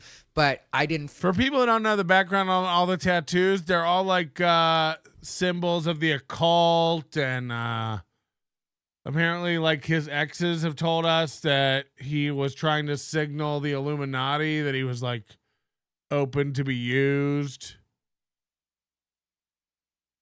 To be a vessel to do the bidding of the Illuminati and the secret societies, and if they'll make him famous, he really thinks there's like he does the like circle stuff all the time, like all the imagery and iconography and ritualistic behaviors that people say go with all that kind of like fringe kooky shit. He's trying to signal that he's one of us, one of us. Feel like eating because this has had me knotted up. So I haven't eaten, and I know that I need to. And so we went to a Mexican restaurant and we were talking about it, and it was very helpful having him there because having a friend there like forced me to actually have to eat, even though I didn't necessarily want to. We get to about the 3-hour mark and I'm like, okay, they haven't called me yet, so I'm kind of worried about that. So I went ahead and called them, and they said that the doctor was busy, but they would call me back once they got a hold of her. And they call me back within a few minutes, and they tell me Bijou is just coming out of sedation and that her body temperature hasn't risen to where it needs to be yet. So there's no reason for me to go there before her body temperature has reached where it needs to be for her to be able to be discharged. I say, okay, I hang up. They call me back a few minutes later, and they're like, Bijou's ready to go. It turns out that we didn't end up needing to put her under full anesthesia. We just sedated her. So they said that I'd be getting $635 back. So it was $1,000. Again, she takes care of me in every way, even saves me money by not needing full anesthesia. I tell you, this dog is great. So what a great dog. What a great dog.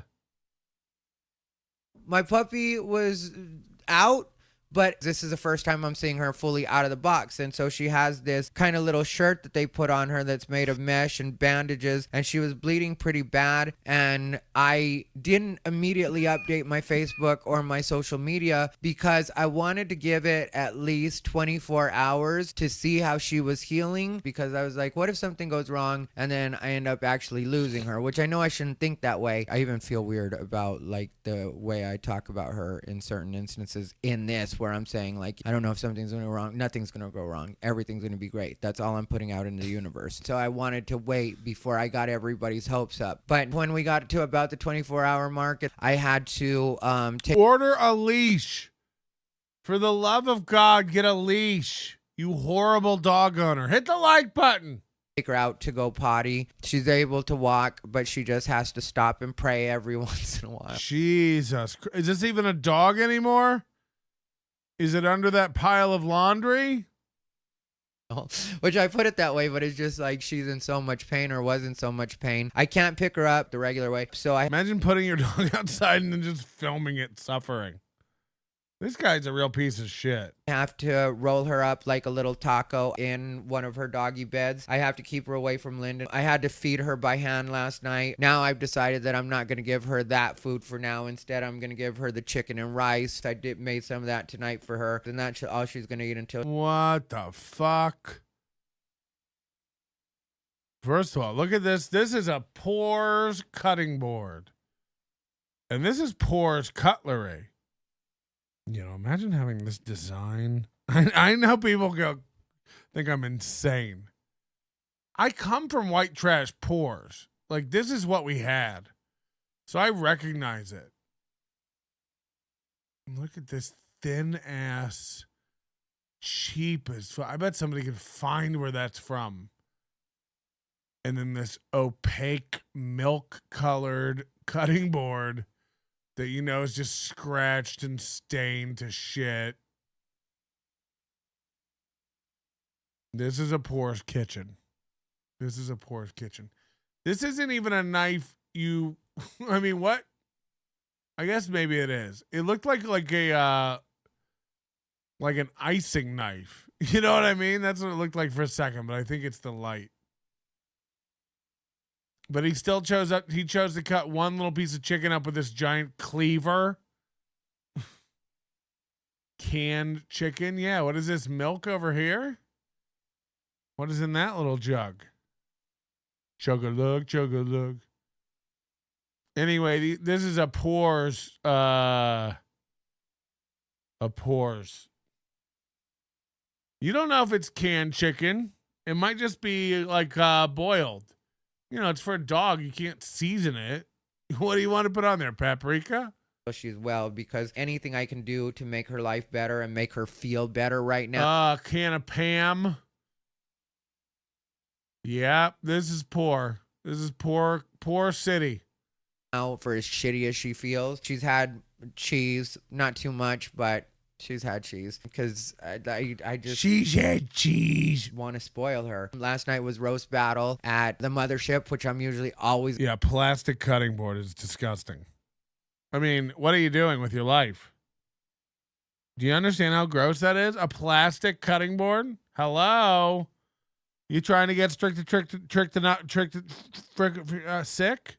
At roast battle, especially when it's at mothership. Brian Moses is there. This was the one Jeff Ross was there for too. But I wanted to stay with her because she was breathing really loud, and I just felt like... the Board My Baby song is from the marathon show towards the end. It manifests itself. Mr. Panhandler, all of those items were picked up at a garage sale. Probably at a Tupperware sale. You can have the owl salt and pepper shakers for free if you buy that bowl. Yeah, really? I don't buy bowls from ladies. I should be with her to make sure that she stayed breathing, or if she stopped breathing at any point, I could catch it right away and take her straight back to the emergency hospital because they're 20. If she stops breathing, I'll take her back to the hospital. Here's a dog corpse. How long do you think this dog could go without breathing? If she stops breathing, I'll take a shower, put gel in my hair, put all 17 of my septum piercings back in, head to the hospital. 24/7. And so I at first had a plan of like getting my mind off of it and just going and having a regular night at the mothership. But when I saw her, I didn't want to do anything but be with her. And I wanted to make sure that she was okay. And I wanted her to be able to hear my voice and have me next to her. And that's pretty much what I did, was hang out with her and Lyndon last night. I put her bed on the couch so that she was right next to me, and I laid my head. Good thing you got Bijou back. Otherwise, somebody would have to be Lyndon you a new dog. Am I right, everybody? Got him. Confirmed. on her bed like that was my pillow. When it was time for us to go to sleep, I have her sleep in the doggy playpen for right now because I don't want her to fall out of the bed or anything like that to happen. I can't wait to have her back in bed with me. They didn't actually choose to stitch her. They said that since it was bites, I have to do warm compresses, not hot, but warm compresses 2 to 3 times daily. And I have to hold them on there for 10 minutes on each one of the wounds, I guess, so that anything that needs to come out can come out. I need to watch if there's any kind of like, yellow discharge, or I need to take her to the doctor, her regular doctor, 3 to 5 days after. So we'll probably wait 5 days, because if there's anybody that knows how to heal things, it's me. She's got to wear the cone, and I'm going to make her wear a cone because then she doesn't introduce any bacteria to any of the wounds by licking them. She's being a really good baby. Her breathing has gone back to completely normal. I hired another dog to be like her bodyguard for the week. And I'm really happy with everything that's happening right now with her. Are you? Because that's insane. I mean, your dog has more holes in it than a sponge. You're like, I got to hold a hot compress up to catch all the blood and mucus leaking out from every hole. Cool dog. What breed is it? She's got puncture marks right here. The coyote obviously went for her throat. Well, they say that dogs look like their owners, so maybe she was just trying to catch up with you. You're like, my owner has 9,000 holes in his face and strange scars all over his body. Maybe I'll just get chewed on for a bit until I match. But he just luckily didn't get her the right way. But she has puncture marks right here. You didn't get her the right way either. What was it? A driveway? 6 weeks old? 4th of July? Hello? A pretty big puncture on her back, pretty deep. Then she has one under her right arm, and that's, pretty bad. That one was leaking a lot. She was outright bleeding from that at first. Show us on the dog where the coyote touched her. But that stopped, and then I went ahead and put a bandage on it, because you don't close the bandages or like seal them on her. You just like place them under the little shirts. I wrap her in tampons, and every morning they're covered in blood. They get some air at the same time. And so she's doing really well. And today she actually let me know, because, she does talk to me. She let me know that she didn't want to wear her cone to go poop. And so for that moment, whatever happens to me, don't bury me in your drunk on cringe. Please, for the life of me. Took off her cone, and then I had to take off her cone in order to use the warm compresses on her. You can She also take got, your a cone off. puncture on the back of her neck, or maybe it's 2 on the back of her neck. And I can't tell you how much I love this dog and how much I just appreciate her for being everything that she is, even right now while she's really, really hurting. I just thank God that everything went down the way that it did. I wish I could thank that good Samaritan person to person and just say, hey, I really appreciate you getting my dog to a place where they could take care of her. And I'm thankful that I had her chipped when she was a little baby, because that's how they got a hold of me. And Yep, regular rules. Chip your dog. It's like $15, $30. Microchip your dog. Thankful that I used my dad as a secondary, because I never would have checked that message, or maybe not checked it at least. I never would have checked that message. So he just gets voicemails and ignores them. This guy is a classic narcissist. At least for a day or something, because I just didn't want to hear or talk to anybody. And so I wasn't interested in checking any messages. As far as I knew. How funny if he would have ignored those messages for days and they put his dog down. They're like, too bad you didn't check your voicemails. I just thought it was some other old man who wanted to fuck me, and I'm just sick of those calls. I put myself on a do not call list for old men who want gay sex. It was gone, and that's all there was to it. So I didn't expect anybody to be calling about her. But just the way that everything worked out, I really won't be praying for any miracles, because I already got one. And I don't mean that in a cheesy way. That's really the way I feel about it. And also, even though it's only been just over 24 hours now, I really am so thankful for her that I can't let anything get me down right now, just because I thought something was completely done, and then I ended up getting this really, really great gift in the form of it not being done, and my Bijou is okay, and she's back home with me. My Boy, Bijou. I love my... Anyway, I hope you guys... maybe just take from it to really appreciate your pets and keep them on a leash. Not that Yeah, I'm we're not the ones getting them taken by. trying to be a do-gooder or tell you what to do. Maybe you live in an area where coyotes and wildlife aren't an issue at all. But I definitely am learning my lesson, and this will not go down like this again. My dog gets stolen by a coyote once. Fool me once. My dog gets taken by a coyote twice. Can get taken fooled.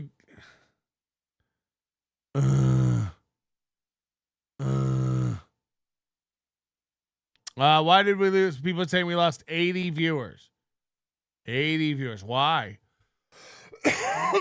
Who went live? Who went live? Who cares? Come back and watch it later. It'll be up. We don't make you watch it now. We don't really care either, so.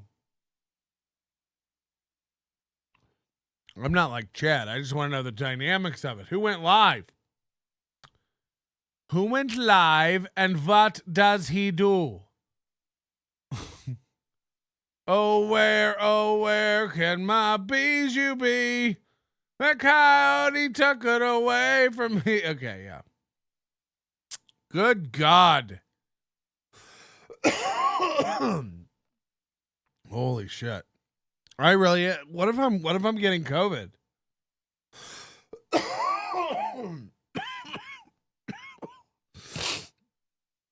Oh, what if I'm really getting COVID? Does it come on this fast? I had none of these symptoms right before this show. I've got a stuffy nose now. My throat is starting to hurt. And I'm like coughing. And I don't even know what the symptoms of the new COVID. I'm not worried about making it. Nobody's afraid of COVID. What year is this? But can it come up on you that quick? Because, dear Lord, everybody, come on, get real with it. Get sick with it. All right, we got to do Ray tonight. And then I don't know when this will happen. Look, tomorrow I think I've got a menage for you of content that you're going to love to be a part of. But tonight I do want to power through the Ari Jane Ray show from hit the like button to root for COVID. Oh no. We'll do a test tomorrow morning on the show. That's what I think we'll do live on the show tomorrow morning. We'll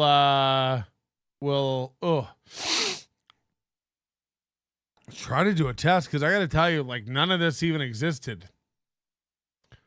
I didn't have COVID before my lunch break. By the end of the hour, I was sweating with a fever.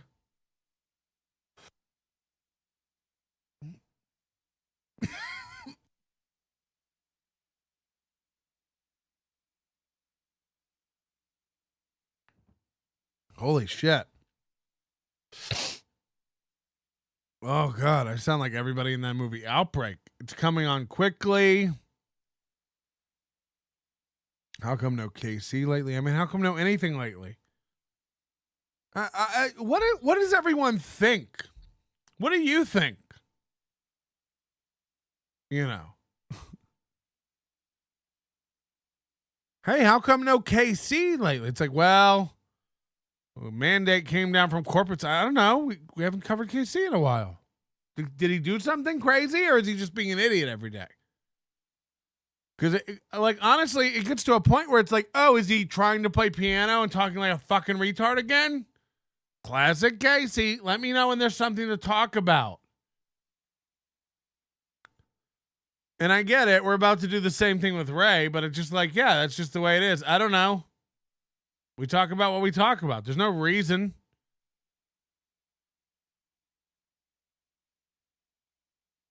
I understand that everybody thinks they know how to program the show. I get it. I do get it. And I would remind you that, there's 9 other shows on right now, just in the Dabble cron. So head over and watch one of them. You guys all be like, don't talk about KC. And then the next guy will be like, how come no more KC? And you'll be like, I'm sorry, I'm so sick of MLC. But MLC goes live, it gets the same number of viewers every day. 900 to 1,100 viewers every day. Like, you're not sick of MLC. You know when MLC's boring, when they had that guy on, and Sirius interviewed him last week. We were like, ooh. Nice hat. Where can I get one like that? Well, I'm glad you asked. NobodyLikesOnions.com/store. Pick up your merch today. And again, a lot of this stuff is on its last legs, and you'll never see it again after this week or so. I've guaranteed it to be up till Friday, and then it just depends on how busy I am, whether it comes down over the weekend or you get another week out of it. I don't know. I'm guaranteed leaving it up till Friday. It's your last chance. Get it. If you're an Overdose member over at NobodyLikesOnions.com, you'll save 15% automatically on the merch at NobodyLikesOnions.com/store. And if you're not an Overdose member, what are you waiting for?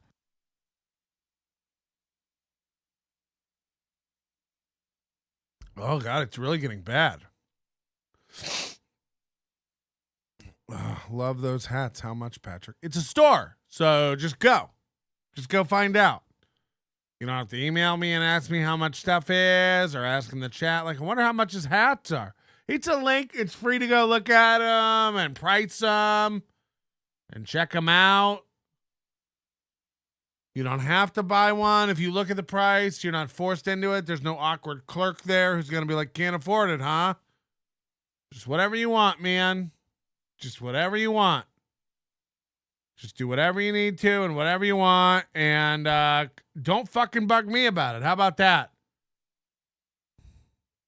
How about that, Discord? Yeah, so I guess Ian Hawk on the Discord was changing Sam V's name to Ian Hawk's child. And then because he knew that that Sam V's a spurg and that Sam V will overreact and lose his mind. And of course, Sam V did. And then Sam V started bringing up Dalish and Ian Hawk's wife and all this stuff. Everything that's been publicly aired out on this podcast for 6 months, and then 1 million people in the chat have taken the same crack at Ian. And then Ian lost his mind and muted him, and then Sam V said something else, now you're muted for the rest of the fucking 24 hours. Keep talking. And it's again, Ian Hawk, this is what, So now Ian Hawk is a troll too. So Ian Hawk goes around starting shit with people and trolling people, and then when they zing him back, he reaches for his mod wand. I'll change your name. I'll mute you for 24 hours. It's I've told him, he knows this is so fucking ridiculous. Again, 40 minutes of my time today. Because grown adult men, except for maybe Sam V, he might be a kid. I don't know. But imagine spending part of your day arguing with, you made my name Ian Hawk's kids, so you fucking almost cheated on your wife. You're banned. Cool. This is how I want my mods to act. This is real mature shit. We might go with a team of all lady mods going forward. I told Ian, fight with anybody you want to fight with. You want to get in and mix it up, fight with anybody you want to fight with. Keep your fucking hand off the mod tools when you're arguing with somebody, because you don't know how to not be emotional and bring it into it. And you can pretend like it's this fun part of Discord that I don't get. No, everybody thought it'd be funny to change their name, so we did. No, they didn't. Sam V didn't think it was funny to be called Ian Hawk's child. You're fucking with him. And you can do it because you're a mod. You couldn't think of anything to say to him to get to him, so you went and changed his name. And then when he said something even more incendiary to you, you went and banned him or muted him. And it's like, man, you know, what if you were standing there with him and had to use your words and you couldn't just reach for duct tape to shut him up?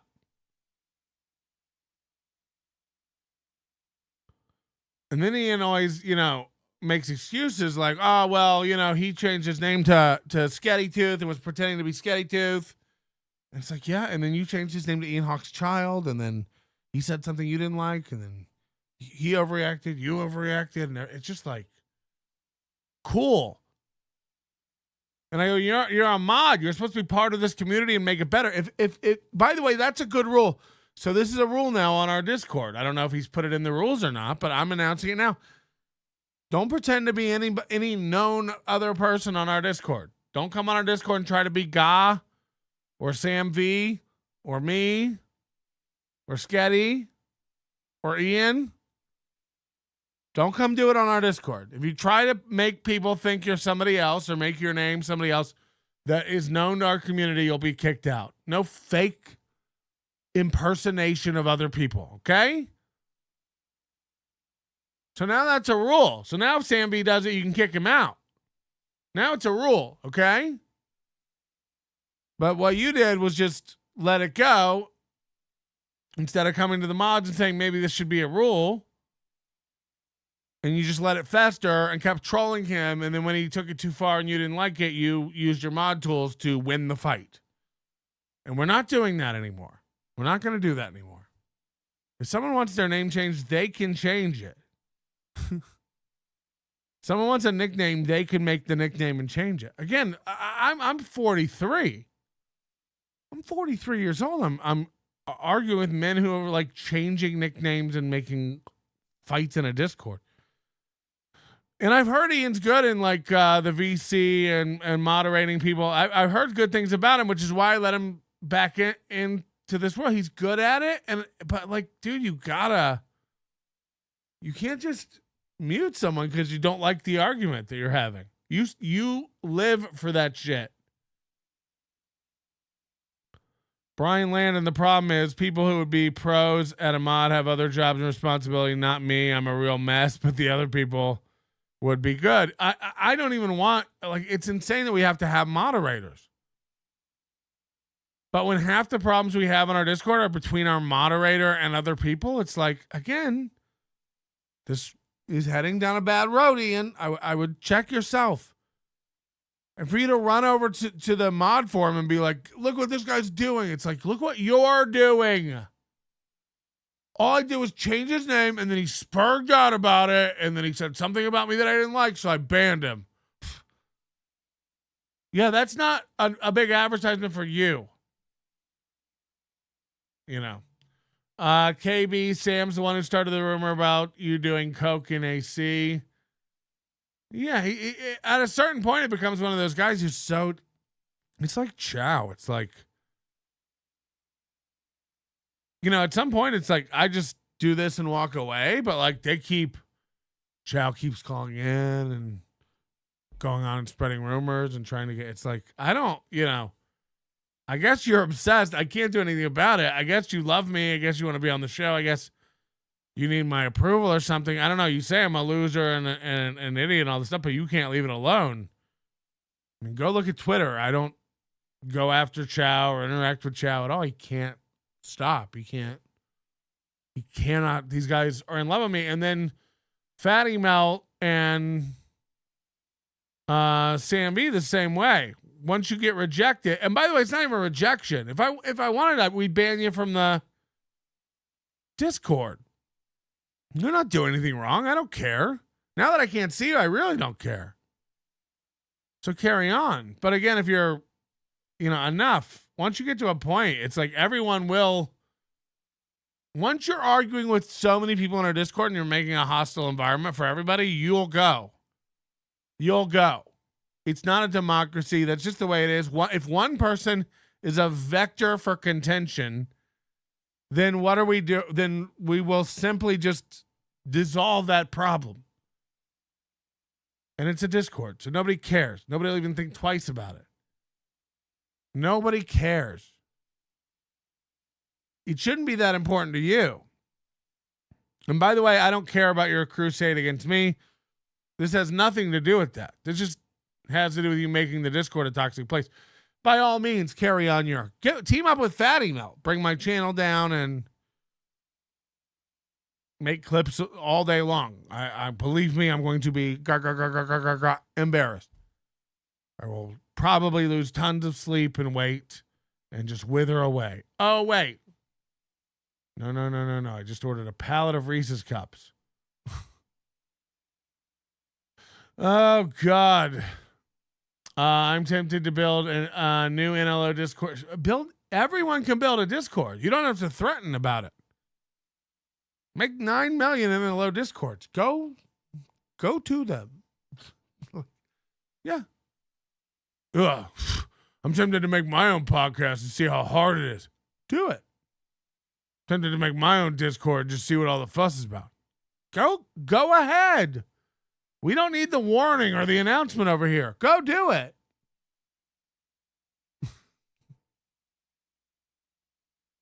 Oh, God.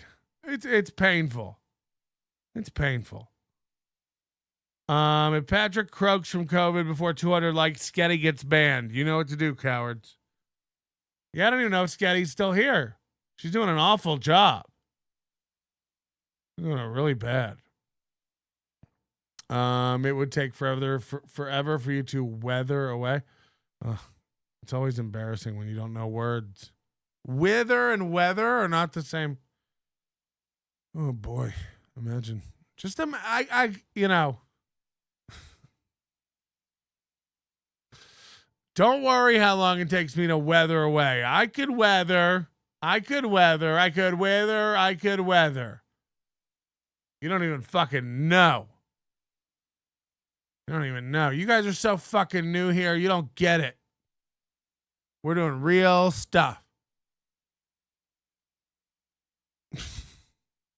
Ray DeVito and Ari Jane. This is an interesting one that I have to show.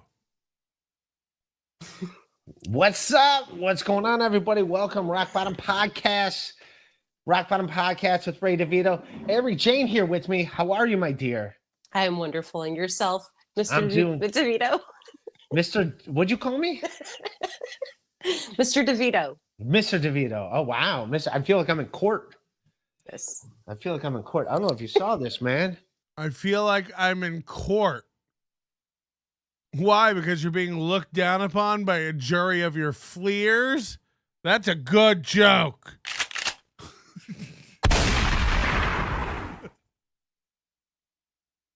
Fleer is a trading card company. Okay. I had a corporate gig yesterday, and they asked me to wear a suit. Oh. Yeah. Really? Like, no. You don't have a suit, though. You don't have a suit, though. How does she know? How does she know that he doesn't have a suit? That joke was tops. Yeah, you get it. You get it. A jury of your fleers. Suit? Wow. Just me in a suit. It's my. She goes, but you don't have a suit. Let me see that again. That's How do you look fat? How's that possible? You look fat. Look at that lip lick. I mean, I'm sorry, but this is something only dumb people do. I don't know what it is. I don't know if it's in the DNA. It's genetic. I don't know what it is.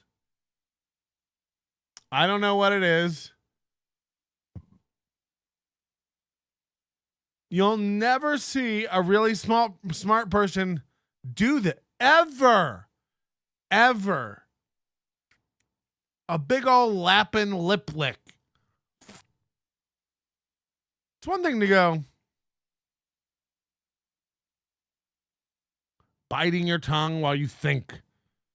It's a retard's game. I'm not fat. No, I know you're not. Oh, It's I think you should say. It's awesome. Look at you. Like you look like you should be running for president. I had pomade in my hair. He shouldn't be running for the president of a fan club for a retarded comedian. President DeVito. And pomade in your hair smells. It smells too. Yeah, if you buy smelly, shitty pomade. I mean, cologne stinks. Cologne smells bad too. What? Yeah. Obnoxious John's here. That's me. That's Can't me. you smell that smell? Yes. That smell. That's my. You almost resemble Ohio Secretary of State, Frank LaRose. What the fuck? Hey, in this light, you almost resemble Kansas City Ombudsman's Roger Templeton. Apropos of nothing. That's my. Check out the pomade in the hair, though. Like it was. And Hey, enough about this pomade. Ray put something in his hair. He's losing his mind about it. pomade smells good, but it's it's like greasy, and I sweat a lot. So like as the night goes on, you can feel it on your forehead, and you're like, oh, this is gonna cause pimples, dude. This is gonna be some pimples going down. You still get pimples, Ray? Yeah, and so I do too sometimes. Yeah, dude, and greasy Dago wop. Yeah, it's like I could just feel it and stuff, and like that pomade, you got to like almost wash your hair at the end of the night to get it all out. Why'd you put pomade in your hair if you hate it? There's like 9,000 other things you can put in your hair that won't make it all greased up. Running down your forehead to give you pimples? What are you talking about? Otherwise, it gets on your pillow, and then your pillow smells like fucking pomade. It's not easy being a man, Ari. I know you think it's easy. It's not easy. Why don't you get one that you like the smell of? I think they all smell like pomade. What the fuck is going on? I think they all smell like pomade. I think that's the way pomade works. I mean, it smells good. Don't get me wrong. I can't even. What is that shit, Ray? Is it like some kind of ointment? It's like hair gel. It's like thick hair gel. I shave Why are you wearing thick hair gel? my head, so Yeah, it's like it smells good, but like it's like just stuff that's gonna like stain stuff. But but no, it smells good, but it's gonna like run down your forehead. He just said it smelled awful. He just said it stinks. And she said, why don't you get a kind you like? And he goes, no, it smells good. I mean, you're already getting super chats. It's stained stuff. Ray's second virginity. Please explain, because I haven't had sex in a while. That's why it's called Ray's second. That's why they call it. Did you bring your suit in the laundry basket? No. I had a hanger because I just. Oh wait, are we live? Yes, I had no idea we were. I thought we were backstage. No, That's we started hilarious. early. Yeah. Oh we my started god, early. I apologize, Ray. that doesn't bode well, Ray. It doesn't bode well. I thought we were backstage. We've been alive for 1 minute and 40 seconds. Oh, I see 3 minutes, but okay. Oh, 3 minutes. You're right. Well, what you drinking, Ray? What's that? A bottle of wine. A bottle of wine. Like people say, like. So Ray's just chugging full bottles of wine now that people have told him drinking and your medication don't mix. He's like, what about wine? Oh yeah, that's fine then. Drinking a bottle of wine's like Bex. Don't drink a bottle of wine. I'll drink the whole thing. That's why. I mean, over a 3-4 hour period. But people act like that's a lot. But Billy Joel had a song, a bottle of red, a bottle of white. Like, so he drank 2 bottles. People act like a cup full of fentanyl is a lot, but I was listening to my favorite Scandinavian death metal band, Whiskey Magnets, and they have that song, a gallon of fentanyl, it'll never kill you, a gallon of fentanyl. So what is truth? Medical people or music? What is truth? He goes, people think it's a lot of wine, but Billy Joel has that song. It's like, yeah, well, take that to your doctor. Officer, are you sure I'm drunk? Haven't you heard that Billy Joel song? You're right. You did blow a .26. But get out of here, you scamp. That's for bringing up Billy Joel.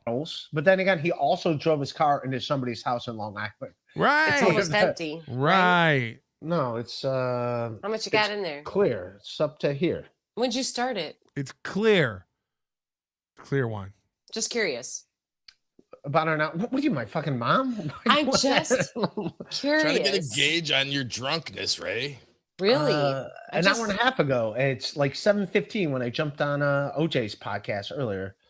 Carlos, dangerous. Carlos. That's yeah. not funny because your mom's dead. Well, yeah, I was wearing my dead dad's sport jacket. Yes. Jesus. I was wearing my dead dad's sport jacket. Didn't his dad die when he was a child? I can't imagine holding on to a sport jacket for that long. Today, and I haven't worn it in a while, and he still had his toothpicks in there. So that Hold on. Ray's like, I wore my dad's sport jacket and I hadn't worn it in a while, and he still had his toothpicks in there.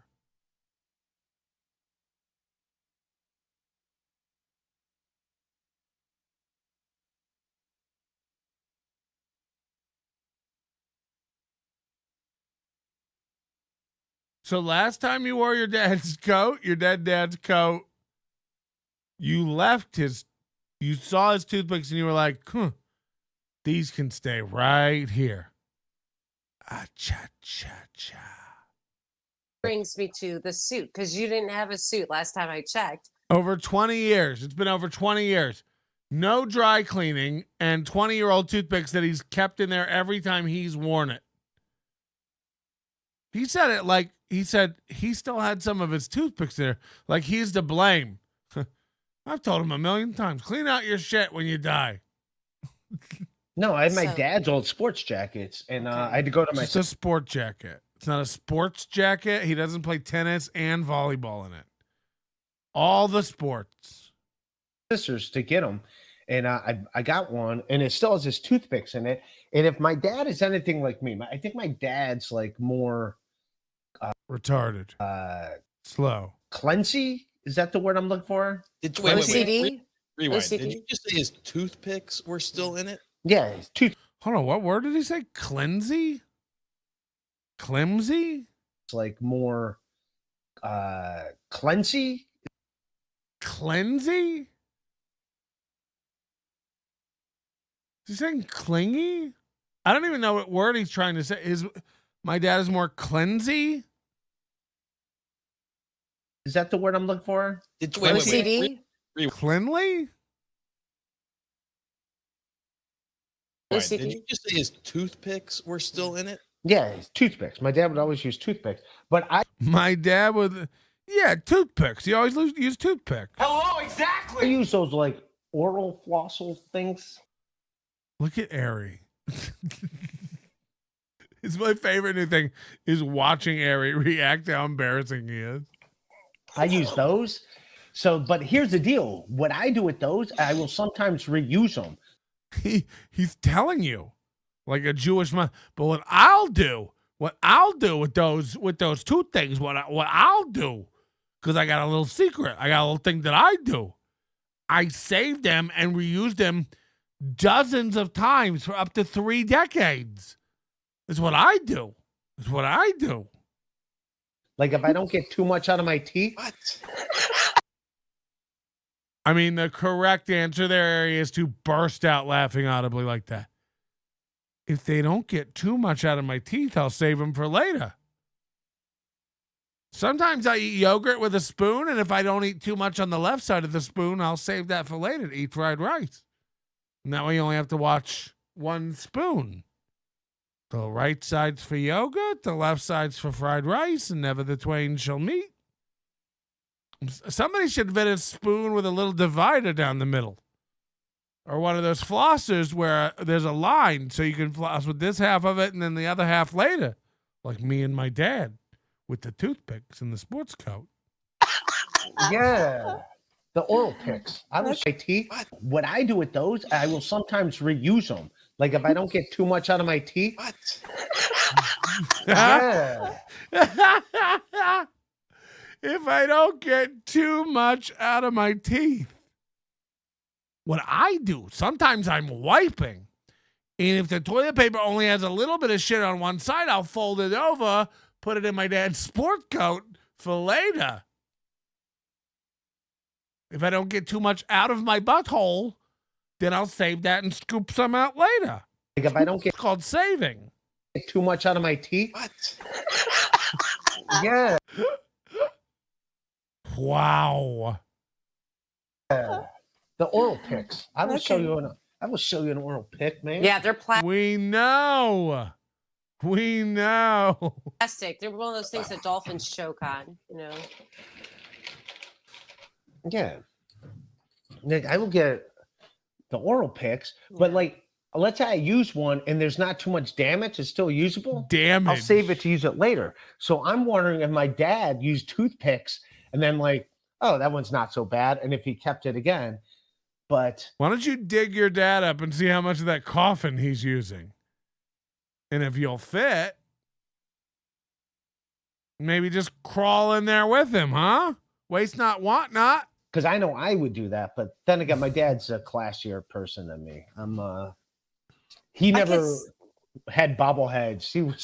He never live streamed and drank bottles of wine in front of strangers. So Your grandfather that you hung around with when you were a kid, was that your dad's dad or your mom's dad?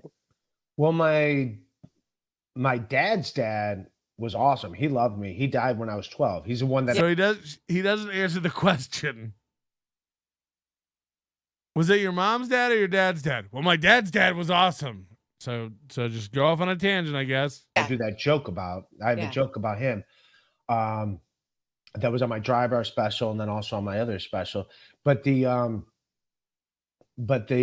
mom's dad lived longer. He's the one that lived until I was like 20, but he's the one that was the alcoholic that got Alzheimer's who hated me. Classic. But then when he got Alzheimer's, he forgot he hated me and would like always talk to me.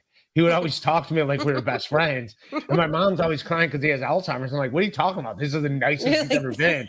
This is fucking awesome. What are you talking about? He fucking loves hanging out with me. Wes, thanks for being a member. 28 months for Wes. Wow, one of our longest members. Not skipping a beat. Thank you for your support. Appreciate that. Why not you join, huh? Why not you join now and join? Why not you have joined, get membership $1.99? You watch chat too by grabbing join membership on program on channel. Or turn on gifted. Might get gifted. If lucky, get gifted membership, get busted, get caught, gifted, get with gifted and caught. Never seen him. He should have got Alzheimer's 15 years ago. We could have been best friends. Oh, wow. But no, it was on a hanger, my second virginity. Mason in Portland, who's a good egg. Ray, stream from your local Applebee's tomorrow during the... How did you know I was going to Applebee's? I'm meeting my buddy at Applebee's for the Browns game. I don't know about you, OJ. I hate watching Browns games going places for them because they suck and they're going to lose. But my buddy's like, hey, man, I want to watch a game. Where are you going to... I was like, I'm like, home? And he's like, come on, just go. So I'm like, all right, I'll go to Applebee's. 2 for 1. Ray's going to get sloshed. I don't want to go anywhere to watch the Browns because they're going to lose. Go It's to the a fucking Browns. Yeah, the wing places in Cleveland are pretty good, aren't they? Like you guys got No, BW3s B-dubs. It's not no, good. BW3s. That's how you know you're an alcoholic right there. That's how you know you're like a basic Midwestern alcoholic. BW3s. Daniel Poon, $2. Ray is like a real life Billy Madison, but sad. Yeah, Billy Madison passed the 3rd grade. Oh, what a beautiful day. Whoa, passed the 3rd grade. That's a million times smarter than Ray. Remember that? 3 sucks. I go to watch the game there. The service is garbage. It's always crowded. The service is like, eh. But Applebee's is... DeVito passed the 3rd grade. Oh, what a beautiful day. Whoa, past like the better. 3rd But grade. Ray, stream from your local Applebee's tomorrow during the NFL Applebee's is- game. BW3. B-dubs? I don't know. We want to see how long it will take you to get cut off. Yeah, I'm not going to stream during the game. I'm only going because my buddy wants to see me. I got to, Ramon Rivas, the comic OJ Oh shit, Ramon's funny. Ramon Rivas is very funny. from Cleveland. No. He's got a show tomorrow night at Dunlap's, but I was gonna go see Duran Duran tomorrow, but then I'm like, I said I'd do this show, so I'm gonna go do the show instead of seeing Duran Duran. Wow, you know who's hungry like the wolf? That coyote that took Ty's dog. So same. Which sucks. I would have liked to see Duran Duran, but so I gotta do a comedy show tomorrow night, which I kind of want to do just to like see like other comics in Cleveland that. Sure. So, but I will not be streaming. Mason and Portland during the NFL games. Franklin Scheckler, is that fortified wine, Ray? Screw top? It was a screw top. It's this, Chloe. It's Whatever that adorable.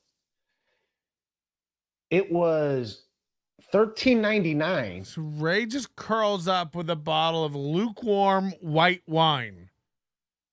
He'll drink a warm bottle of white for 6 to 8 hours. It was like I don't know much about wine. It was like $2 No. Not as much as you know about steaks. more expensive than the other wine. So I was like, that must be a good one. I just do it like that. I'm like, $13.99. It's got to be high society for Cleveland. Didn't you have the same reasoning when you bought wine from Target or something like that? Yes. If I heard me correctly. Yes. No, that was he looked for the one that had the least amount because that Yeah, it was because- very popular. Yeah, because people already bought a couple. He looks on the shelf for the thing that's gone the most of. There's a couple bottles missing. So I'm like, oh, people bought this one. So this must be the good one.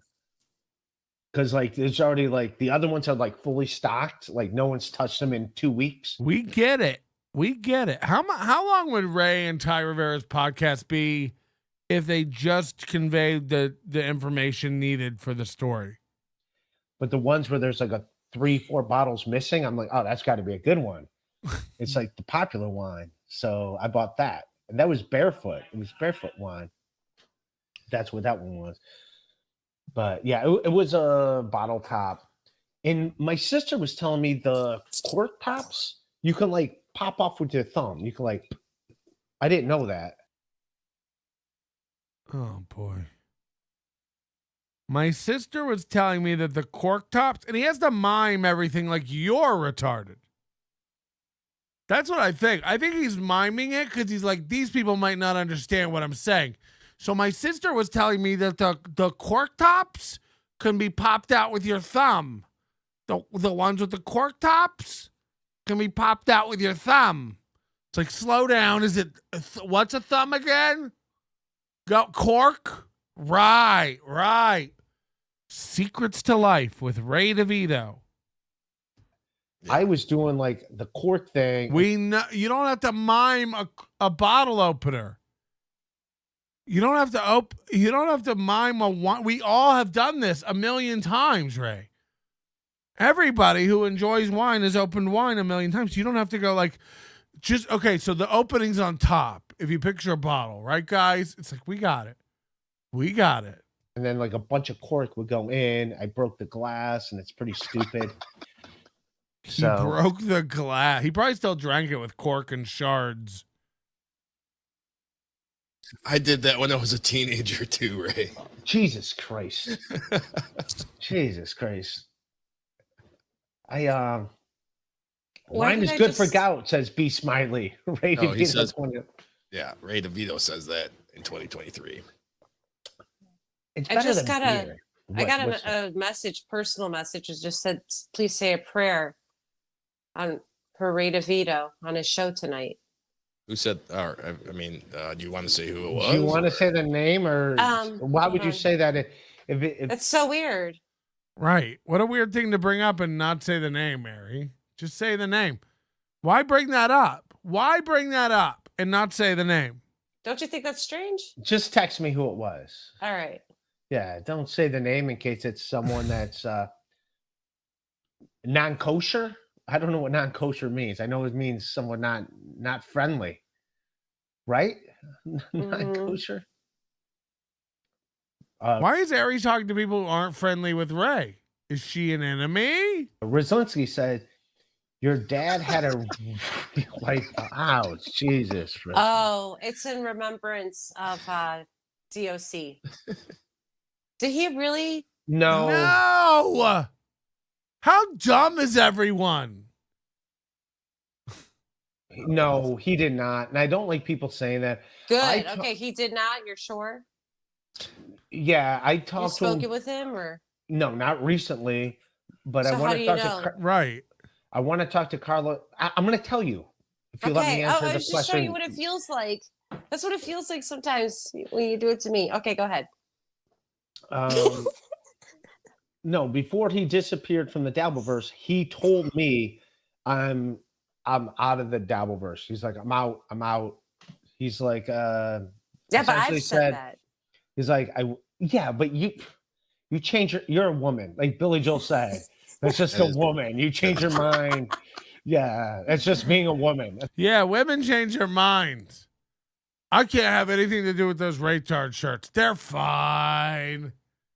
I can't be associated with that. I've got to open a different shirt and I'm leaving the network if you guys don't. They're fine. You know how women get. Oh, he's getting emotional and then changing their mind. Glad Ray doesn't do that because men don't do that. But you've said it also. You've said it before. And other men have said it. I never said I'm out of the Dabble. I think I'm stuck in the Dabbleverse. I've heard other people. I think I'm stuck in the Dabbleverse. I don't think I can get out of the Dabbleverse. This feels different. If I move over here, I think the Dabbleverse comes with me. I think I'm permanently stuck in this Dabbleverse. No matter, like, Carlos Danger gave me shit. Like, how come you don't retweet that? Like, by the way, Carlos Danger's done a masterful job of stepping back and distancing himself with this without angering Ray. You know, I think you realize you get too close to Ray. He depends on you too much. And then when you turn away, he's like an angry tart. He doesn't know why you're forsaking him and all this stuff. And I think Carlos has done kind of as deep of a dive as he wants to do on Ray. You know, from what I understand, these two have never met. And Ray talks about him like he's his dad. Like, professes real, like, man emotional, like, fondness and love for this guy. You know. And they've never even met. And from what I understand, what Ray's going to say here is that it seems like Carlos is trying to do anything with his power to not meet Ray. And I don't know if that's true or not, but if that is true, I do kind of understand. You get too close. You know, Ari Jane has withdrawn a little bit.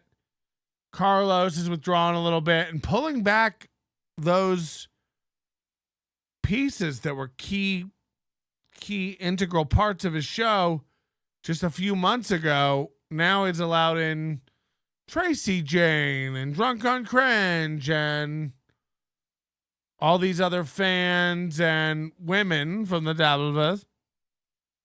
And it's and I think it's been masterful. If you haven't noticed what Carlos Danger has done here, it's a real withdrawal from the being on his show every night. Every night. So I give him applause on that. I don't know what Ari Jane's doing. I don't know. Is Ari Jane starting her own show, or, you know, what is this chick doing? We're not making the armpit smear anymore. We're just guesting on Ray's show with classy cocktails.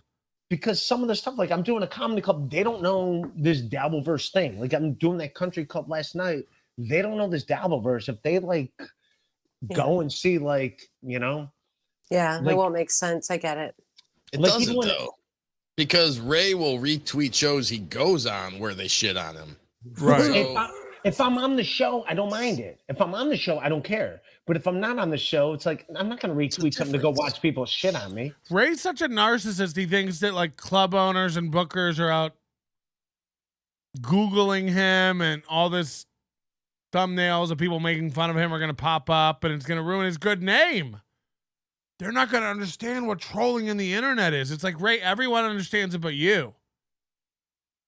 Everyone understands what's going on but you. Ray's the only one going like, people, I just want everyone to get along. And everybody's like arguing and stuff. It's like, Ray, that's the internet. It's the internet. Clubs are going to look this up and see people saying bad things about me, and they're not going to understand what the Dabbleverse is and what haters and trolls are. It's like, they won't. You're the only one who doesn't understand what a troll is and a hater is. This is 100% understood by everyone except Ray DeVito. Well, even it doesn't have to be people shitting on you. It could just be Carlos Dangerous doing a show. Like, oh, I see he tweeted it.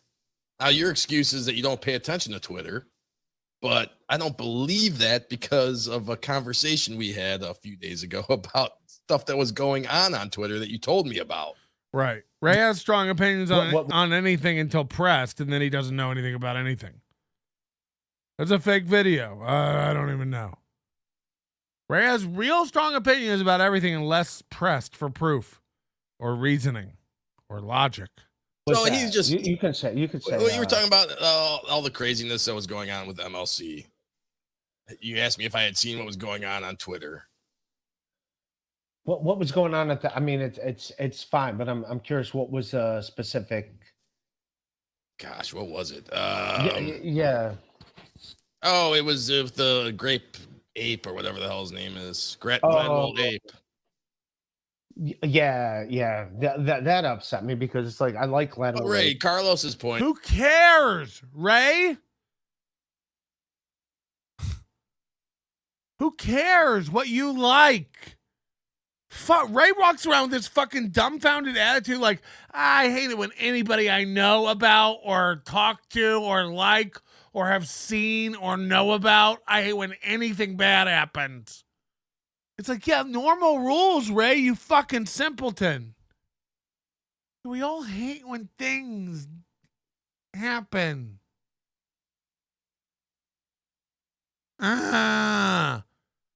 What, like, you're 50. You're 50, bitch. I really don't wish anything for Ray other than improvement, but fuck, it's never going to happen, is it? It really isn't. It really isn't.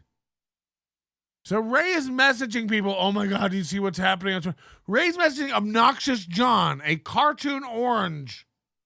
I imagine at dinner time. Oh my God, are you seeing what's happening on Twitter? No, what? Gladwell, Ape, and Kevin are fighting. And then it gives Ray anxiety. And he has to reach out to both of them and try to get... It's not about you, Ray. Shut the fuck up. That really upset me because I like Gladwell. Like, he's a good egg. And KB's my hero. So that upset me. Take a walk. It's not about you at all. And I guarantee you've messaged everyone about it. You're a fucking emotional bitch. It's nothing to do with you. You're messaging me. The Gladwell hype thing did upset me. We're not asking. We don't care. It upset you? Let me pull up a chair, Ray. Let's get you some warm milk and talk about it. Beheading videos upset mothers. I didn't like the way KB talked about Gladwell Ape. Great, Ray. Waste more, you don't have very many brain cycles. And you sure are wasting them on shit you can't do anything about and that doesn't involve you. Why are you involved? Shut up. You think Ray would have been carried off by a coyote by now? Agreed. Point is, yeah, I mean, it would be nice if you did you saw one of our tweets. One of us is doing a show, and you just took it upon yourself to retweet it out. Whether it's us, meaning Carlos, myself, Shuli, Kevin, whoever. You don't have to be on the show to retweet it, just to show your support. Okay. I mean, you're not wrong, but also, why do you need that? Stop keeping track of who retweets you and who doesn't. Who cares? You could. Can I tell you guys another thing that upset me? Always men. Always men. The bare minimum is 17 pieces of flair, but some people choose to wear more, and we encourage that, okay? We're all in this together, Ray. I will do that. And I will do that from my Rock Bottom account, if that makes sense. Because Rock Bottom is... Does that make sense? Sure. And now, of course, Ray's stressing about the logistics of it. Like, okay, so now I have to retweet people to make sure they know I'm friends with them. There's another layer of worry on top of Ray brain. Yeah, so from my Rock Bottom account, I will definitely do that because that's in the podcast world. Because there's other people like comedy clubs and stuff that I work that don't know. They don't care. No one is Ray, look at your Twitter. Who are you worried about? No one is looking at it. No one. Melton, you are an island. I don't even know what that means, but thank you. I assume it means I'm very large and visible from space. This world. If they knew this dark. As long as I'm not Epstein Island, I can live with it. Dark, ugly world. This dark. I don't want them just watching something. It's like, why do you tweet about Ari Jane's deodorant on your stand-up channel? What if people aren't representatives? What if people aren't buyers for Target? What if people don't wear deodorant? What if people don't know what deodorant is? I can only tweet about things that are my career. I'll tweet about the podcast on my podcast channel because there are people watching my stand-up channel who don't know about that. Yet you'll tweet about deodorant and Carlos Danger and Postergate. Random and being people saying horrible things about me that are not true or whatever, some weird thing. Chad, who I'm blocked from Chad's thing, tweets about me 5 times a day. 5 times. Yeah, Chad's a loser. Who cares? Chad's a loser. Today, there's tweets about me. And it's I'm not. Are you embarrassed to tell some people about your podcast? I'm not embarrassed about people. Yes. This is what I was talking about earlier. Of course he is. In his brain, you've heard him talk about it. He stays with the Shuli Network because he needs professional producers and the ability to do a real show. He really believes in his dumb brain, sorry, Ray, that his Thursday 1 p.m. Rock Bottom podcast is heads and shoulders above every other 6 episodes he does all week long. He thinks that Thursday afternoon show, that's a real pro. He puts that out on his podcast feed, Apple Podcast. All this other nighttime nonsense doesn't even go on the Rock Bottom Podcast feed, yet it's all called Rock Bottom Podcast. You wonder why we don't take you seriously. You don't take you seriously. Anybody with any bit of a marketing brain, much less an MBA, would be like, these are I want them to be different things. You said it. That Thursday afternoon show's professional. Producers. Edited. Professional. On the ball podcast that we can put out. I need that. It's the same fucking garbage fire. Producer Joe clicks the chats instead of you. How's that pro? All your guests you book in from outside the Dabbleverse come on. You put up super chats and have to argue about being a second virgin, pink blankets, laundry baskets, your alcoholism, all the same dabble shit now comes up to a stranger who doesn't know anything about the dabble shit. Are they separate? Is it better? It's the keeper. Yeah, exactly. Exactly. He thinks that's a good one. Put that one in the can, my Thursday afternoon. It's dog shit, Ray. Just like all your other dog shit. I mean, it's what it is. We all enjoy watching it to laugh.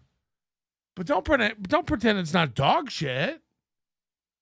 It's the same laughable pile of dog shit. Nonsense.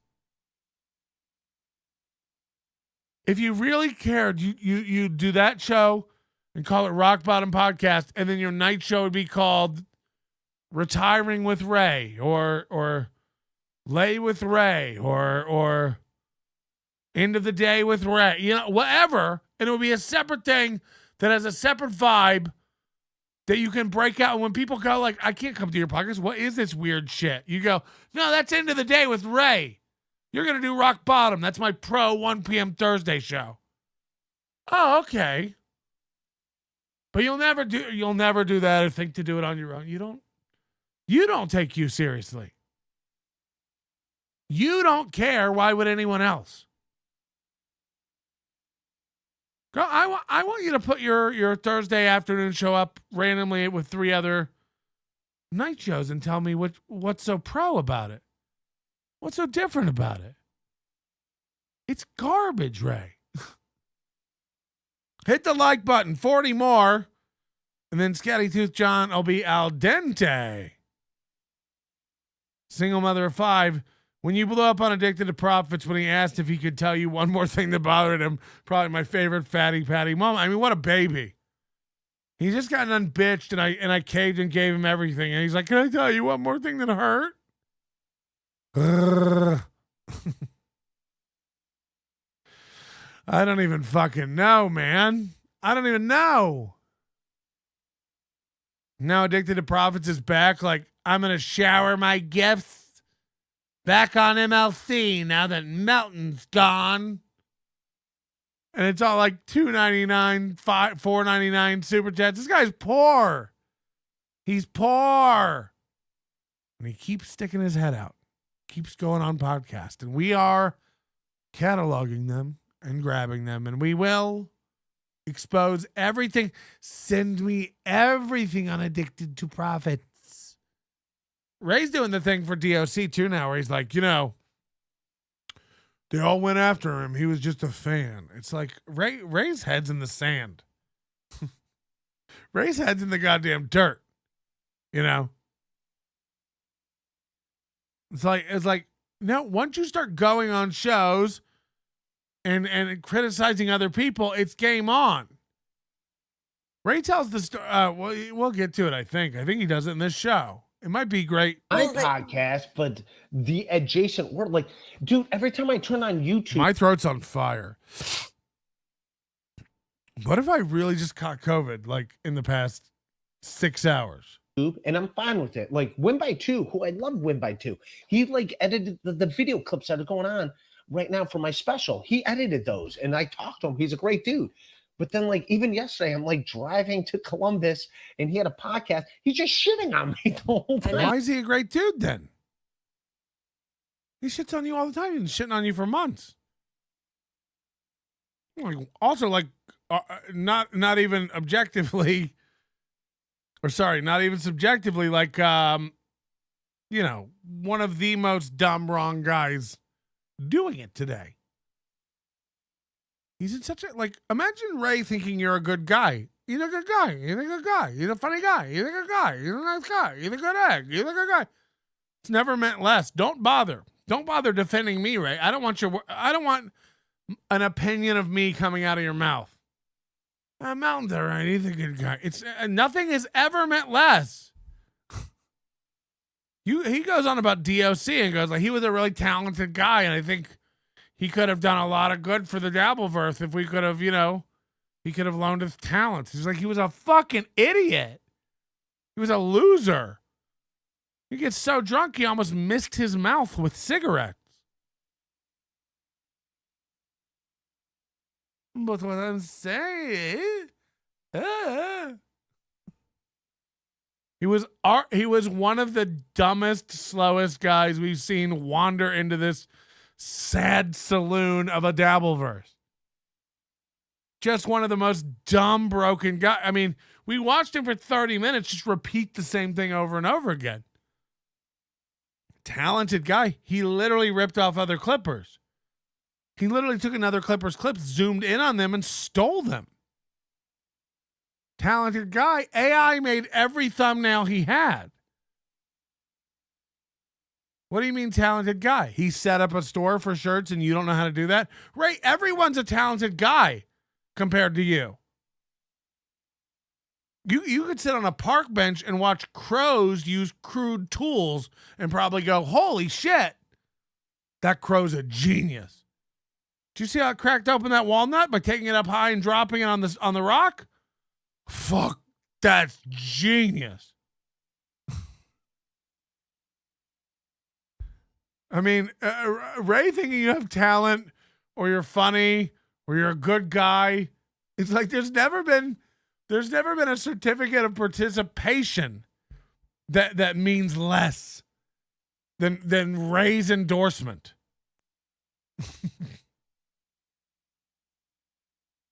I don't even, you know. What was he talented? I'm waiting. We'll all wait. Drinking milk, applying foam to his wall crookedly, not hooking up his audio correctly. Oh, no, he was a really talented guy. At what? Faking his own death? He was a clipper, and then like a me came along who doesn't even I'm not even like a clipper. I make 3 clips about him. He deletes his life. I made 3 clips about you. You deleted your life and made your poor mom or fake mom post a fake obituary about you being bullied by me. You can't even fight in your own language. Clipping. Clip me. I do 4 hours a day for your clipping pleasure. Clip me and make me look dumb. You don't even have to clip it to do that. You don't even have to clip it to do that. I'm tripping over my own tongue because I feel it swelling while my throat hurts. You don't have to make me look fucking retarded. You don't have to clip me to do that. You know, just put up any random clip of me mumbling. I look like an idiot. Beat me at clipping. Remember Corey? Death White Melton. 2 can play at that game. Can they? Waiting for the splice job. Oh, like, I Ray heard it. DeVito is the fucking worst, right? It's like, dude, we just talked in person, and you were fucking, and it's like, do you get what I'm saying? So like, I go to my YouTube because I'm subscribed to all those channels, so I see I'm in this thumbnail, this. I'm in like 5 different thumbnails, a podcast I'm not even on, and it's like, to an outsider, that looks weird as fuck. Does that make sense? No. Do you think most of the thumbnails with Joe Rogan in them have Joe Rogan on that show? You're dumb. You're dumb.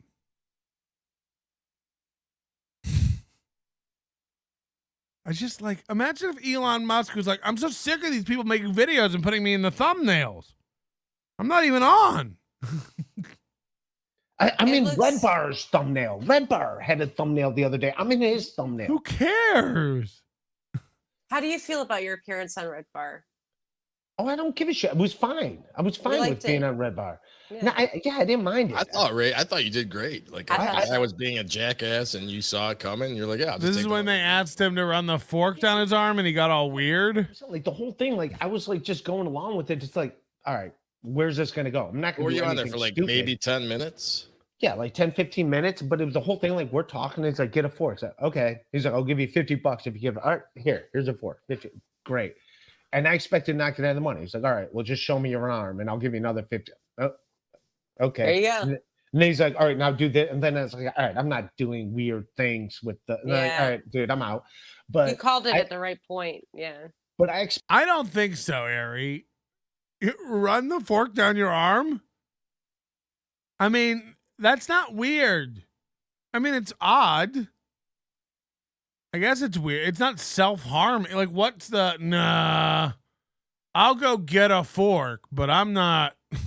expected him to give me nothing. I thought you wanted me to eat a salad. Hey, wait a minute. But I was kind of curious. Did you get why I was playing along? Because I was also curious. Like, We were too. Where's this end game going? We were too. I was glad you kept going. I was curious. I wanted to know how far you go. Yeah, I know nothing about that dude, but every time I see I shouldn't say I don't watch him. I know about him. I think he's entertaining. Every time I watch a show, he seems to be a liar. Like I saw a clip of him today talking about you and Kevin, and he was bullshitting. Yeah, that's it. I'm in his thumbnail. I'm in Red Bar's thumbnail. When I say live in these thumbnails, I live in these thumbnails, OJ. Right. I'm fucking stuck in these thumbnails. So he keeps doing this and talking about thumbnails. Did you notice that? Look at this. When I say live in these thumbnails, I live in these. He's showing the thumb pad. He's showing this. I live in the thumbnail. I live in the thumbnail. It's like the thumbnail's on the other side. He might actually be retarded. These thumbnail. And again, what is with... I know Italians love to talk with their hands. That's not this. That's not this. This thing of him... he's so brain damaged, he has to, like, mime everything out. So the other day I was driving, and then I went through a drive-thru, and the window went down, and I grabbed my food, and then I had a flip of my drink, and I was eating my burger, and then I bit my thumb. It's like, cool story, Geppetto. Try it this time, standing still. OJ. Right. I'm fucking stuck in these thumbnails. I'm fine. I like being in the thumbnails. It keeps me relevant. That Put me in the aside, thumbnails. you're saying two different things, right? Put Do me you in your recognize thumbnails. that? I'm fine. If- Yes, but I'm not going to retweet your thumbnails. Do you get what I'm saying? Put me in your thumbnails. That's great. That puts my name in the fucking algorithms. Yeah, but Logarithms. Carlos wasn't talking about retweeting something like that. He's talking about retweeting our shows when we go on and do shows. She's just dying. Not shitting on you shows, just in general, Ray. All right. Well, I will do that. I fucking love Carlos Danger, even though he's never fucking hung out with me or met me. Every time I tried to meet the guy, he fucking runs away. Run away, run away, run away. It's like the Monty Python movie. Run away, run away, run away. Is he going to Detroit?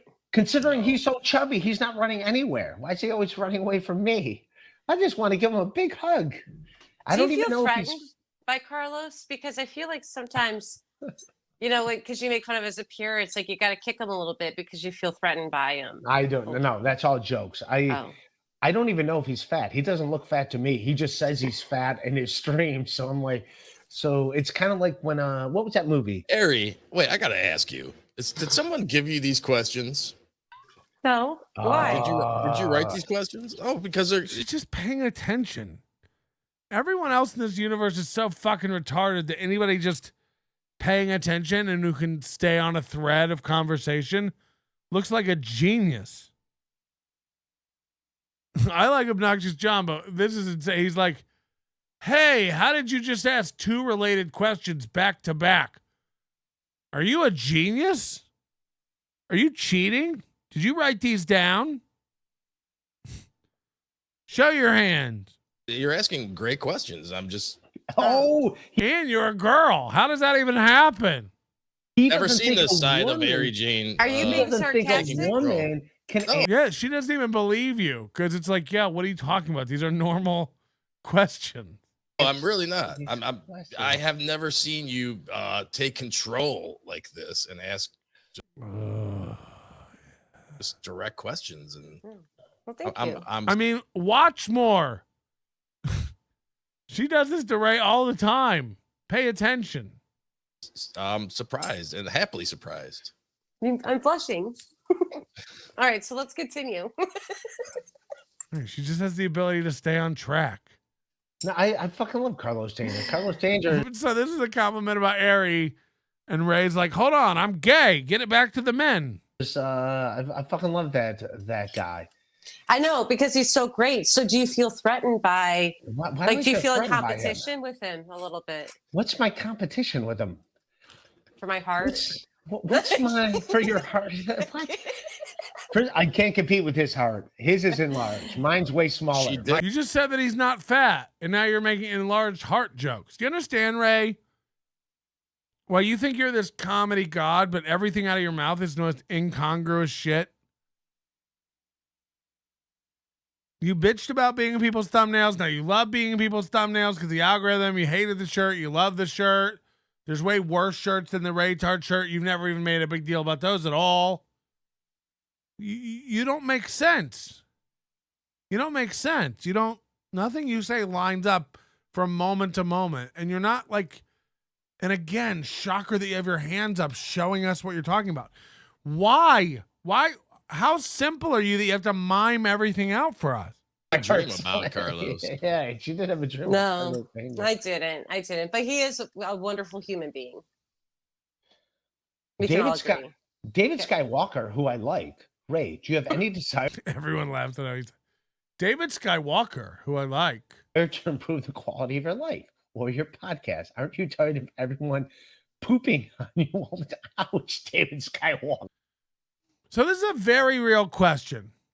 Ray, do you have any desire to improve your quality of life or your podcast? Aren't you tired of everyone shitting on you all the time? He'll laugh it off and then just move on. This is the core of all of it, right?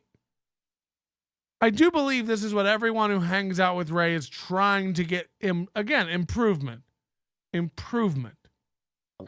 Jesus Christ, David Skywalker. This is the guy who gave me a bear hug. He's already moved on from the question. And now he's just going to bring up a memory he has of David Skywalker and move on.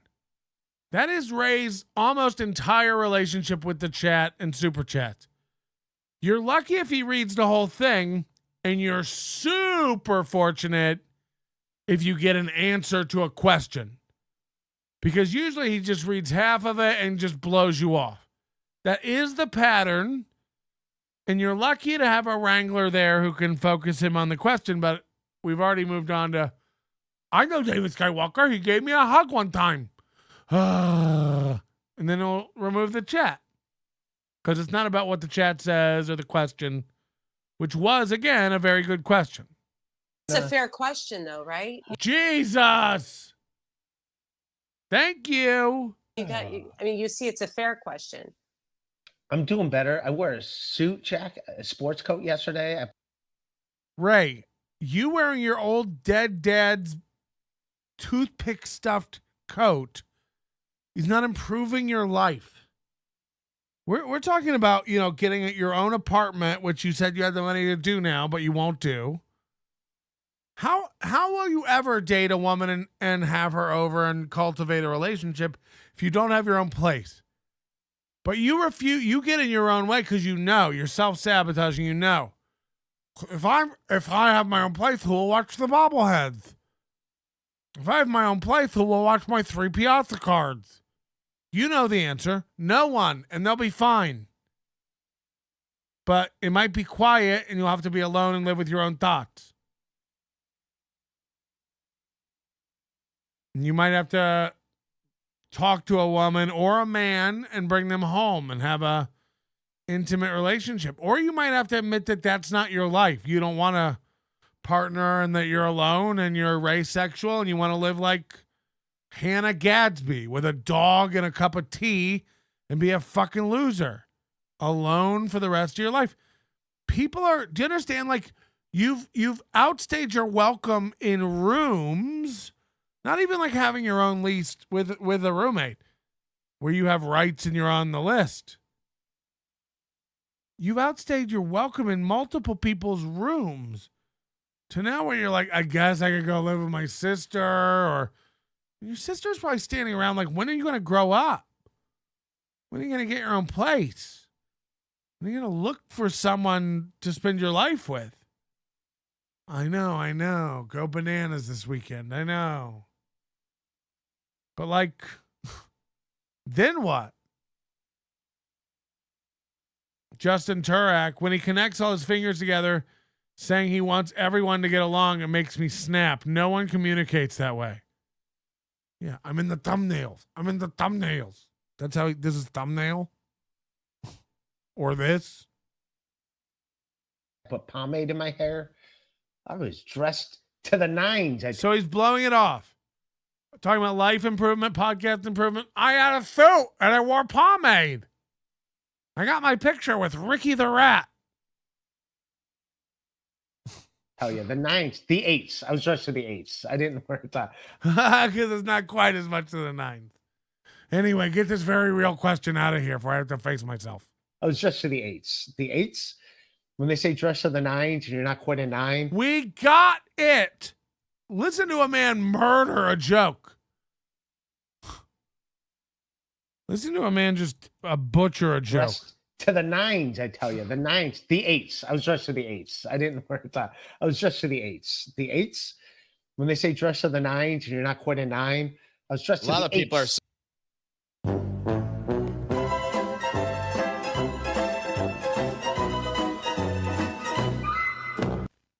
saying to answer the question, Ray. Yes. Yes.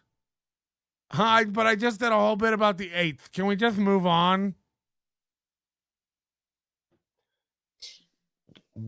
Oh, are you tired of people? He's like, what question? He's like, he already forgot. Did you see him? OJ goes, answer the question, Ray. And he goes, what? Oh, okay. And then he leans in to read it again. He's already forgot. Answer the question, Ray.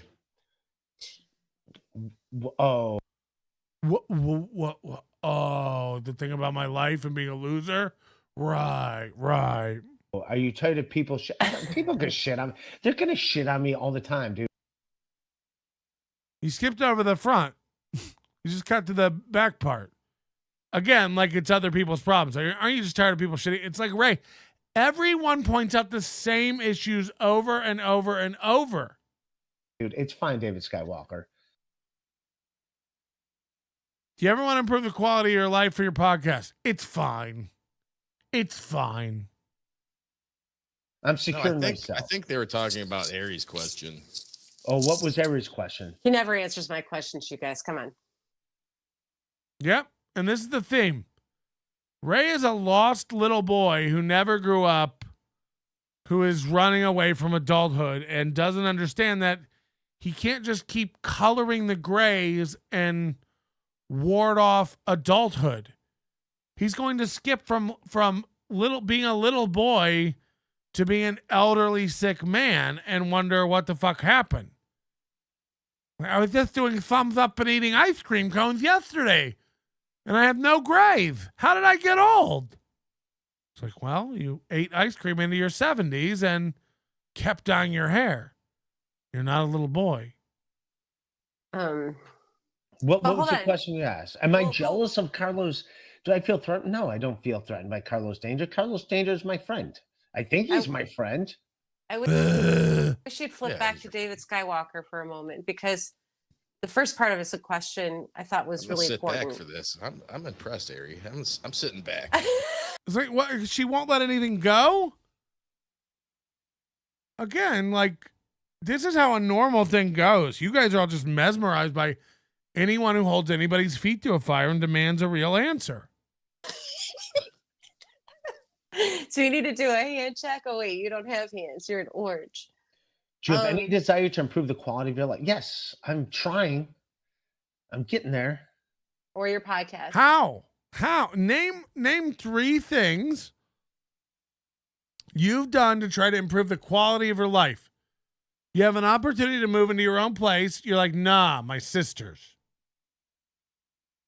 You've had an opportunity to learn about things like wine and steak, and you're just content to be done with it all.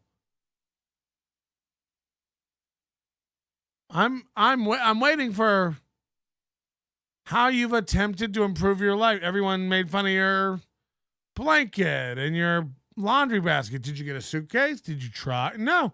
How? How are you taking active steps? And again, if I was doing a podcast with them, I would ask these questions and not let it go, just like Gary. But I have more common sense.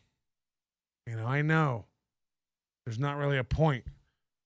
Obnoxious John, welcome to the Onions. I don't know if that's a real OJ or not. I don't think OJ likes. Somebody sent me a clip of OJ saying he doesn't like me, but I don't know. I got nothing against OJ, and he's a good. I guess he's growing. I mean, he's a good balance for these shows, and I take credit for OJ's live avatar because I told Tukey that he was always doing that picture of Stuttering John, and I was like, no, he's got to be like the potato. He's got to move around and be dynamic, like an orange or something.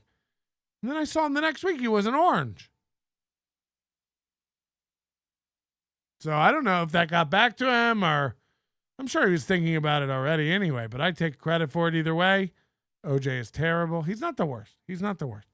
The voice is wild to me. I don't know if he's doing that voice or if it's his real voice, but I can't imagine doing that for long term and it not getting so annoying. No, Ray. No, we're going to sit. Ray, I'm going to sit back and listen to the answer for this. Maybe that's his real voice, though. That could be his real voice. But no, I don't like it. I don't mind Obnoxious John. And I think, and I saw him with Chow on Joey C's Whore of a Wife show. Did you know that Joey C's wife was a whore? Christina C or whatever her name is. I guess his wife was like a whore. He was. Somebody said that there's a clip of him in a car saying like, he likes whores and he used to go out with whores and turn them into his girlfriends, and that's how he met his wife. That she was like an actual hooker. Jesus Christ.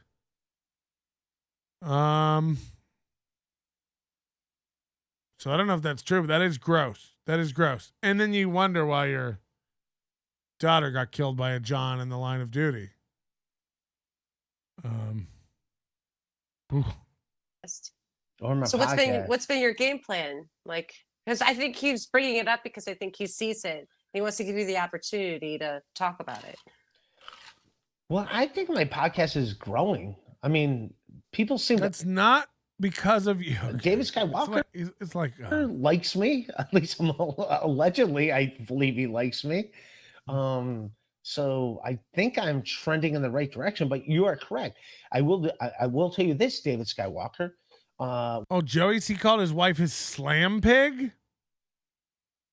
Ugh, that's gross. I wonder if Joey, since that wasn't his daughter, that the dead girl wasn't his real daughter. I wonder if he ever got in. She was like 21. I wonder if he ever. Well, her mom was passed out on the couch, reeling from the meth. If Joey C ever got in there with the kid, you know what I mean? A little bit of that. What do you get when you guzzle down sweets? When I'm in New York City the first week of October, I'm going to do some in-studio podcasts at Guest Digital to get footage. Like, check out my Instagram. To get footage. He's a delusional man. To get footage of what? No, because those will be pro episodes that I can put out to what? Put out to who? Put out to what? What's coming out? Who are you trying to get in with? Is this still for when you get on SNL or NPR.com/Ray.DeVito.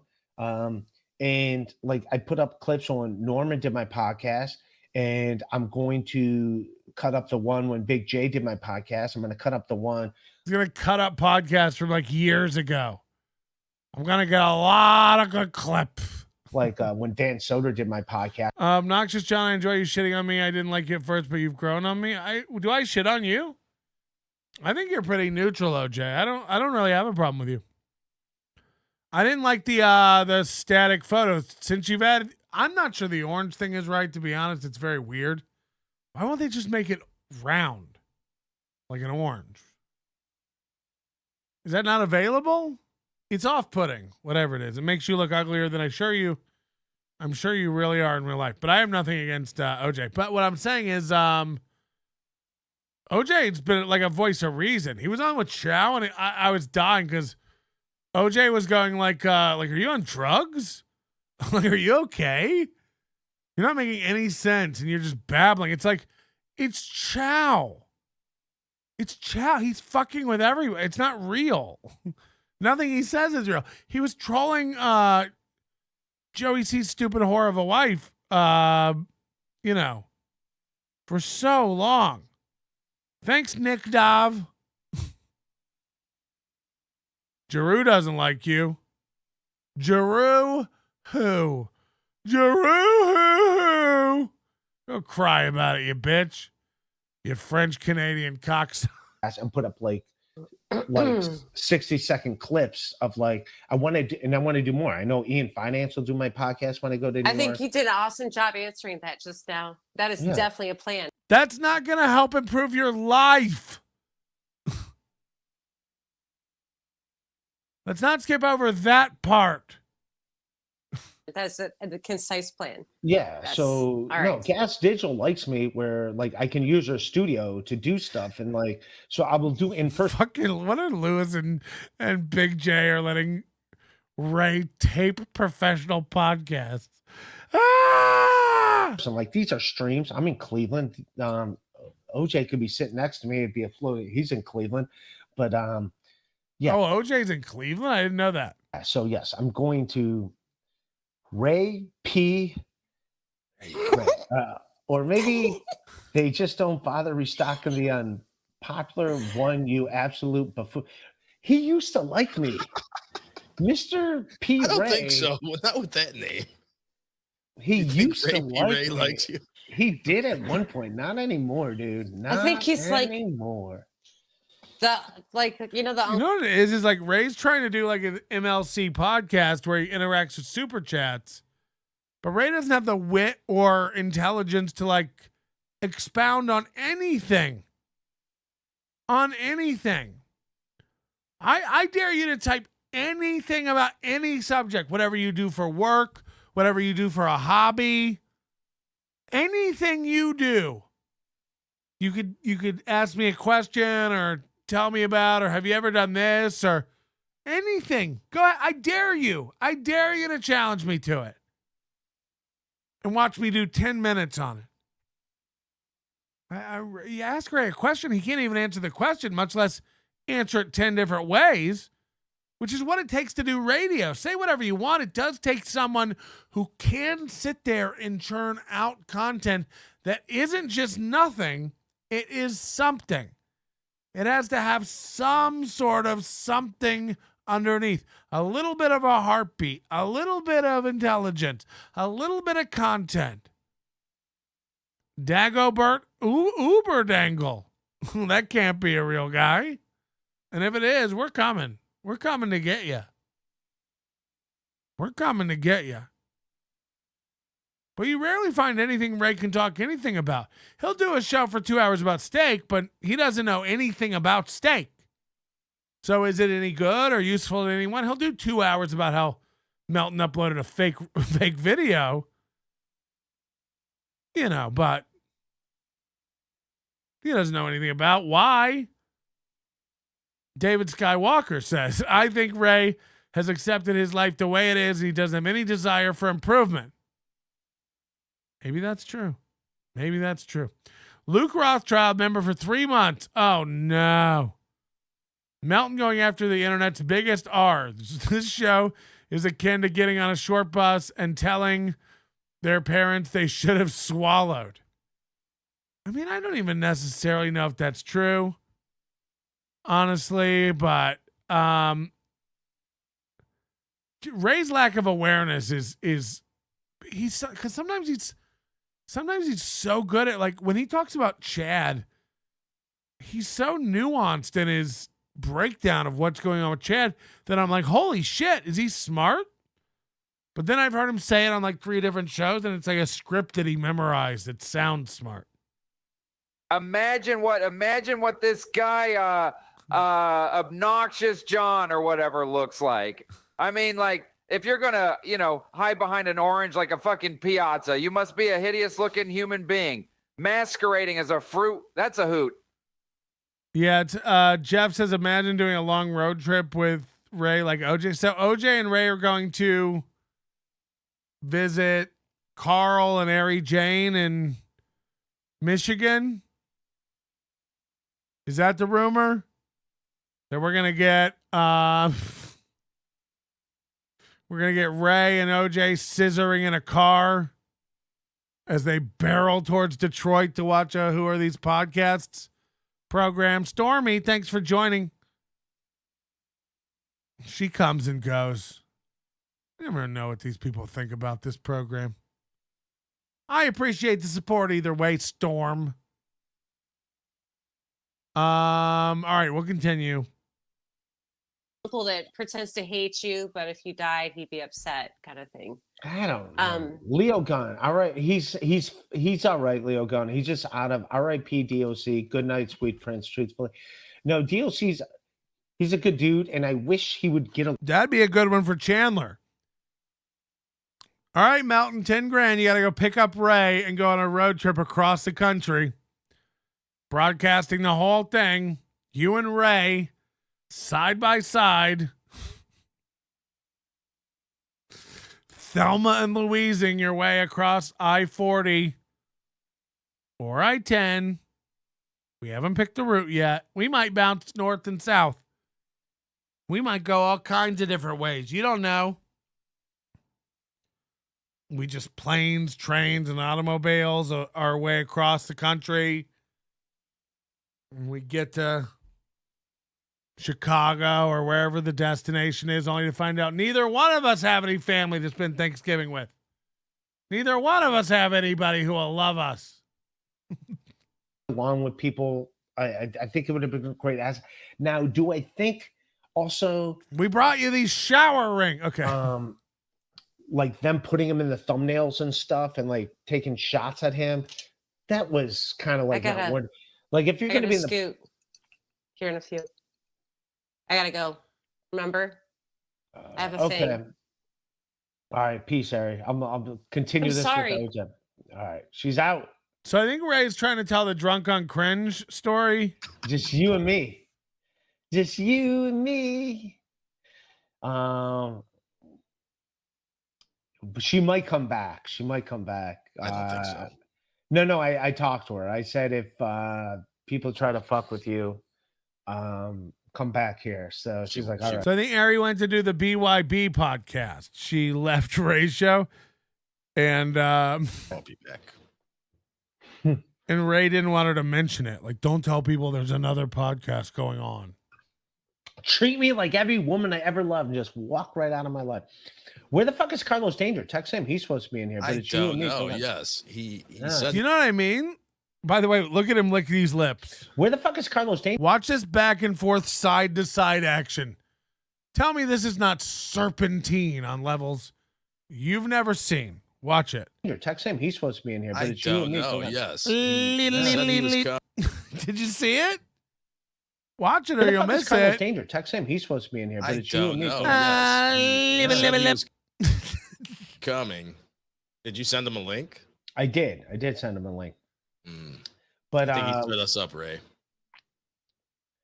But yeah, no, I think DOC is just out of the podcast world, the devil. He told me he was leaving.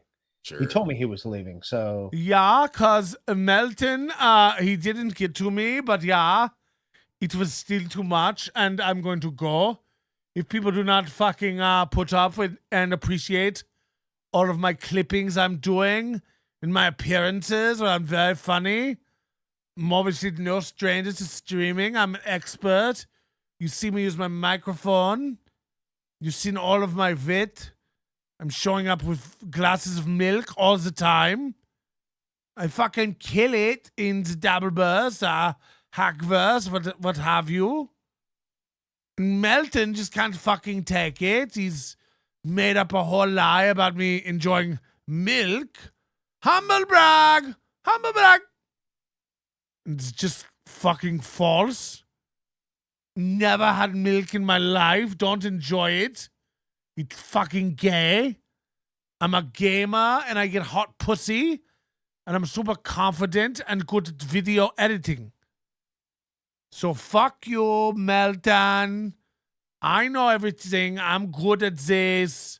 I have strong bones and thick skin because of the milk.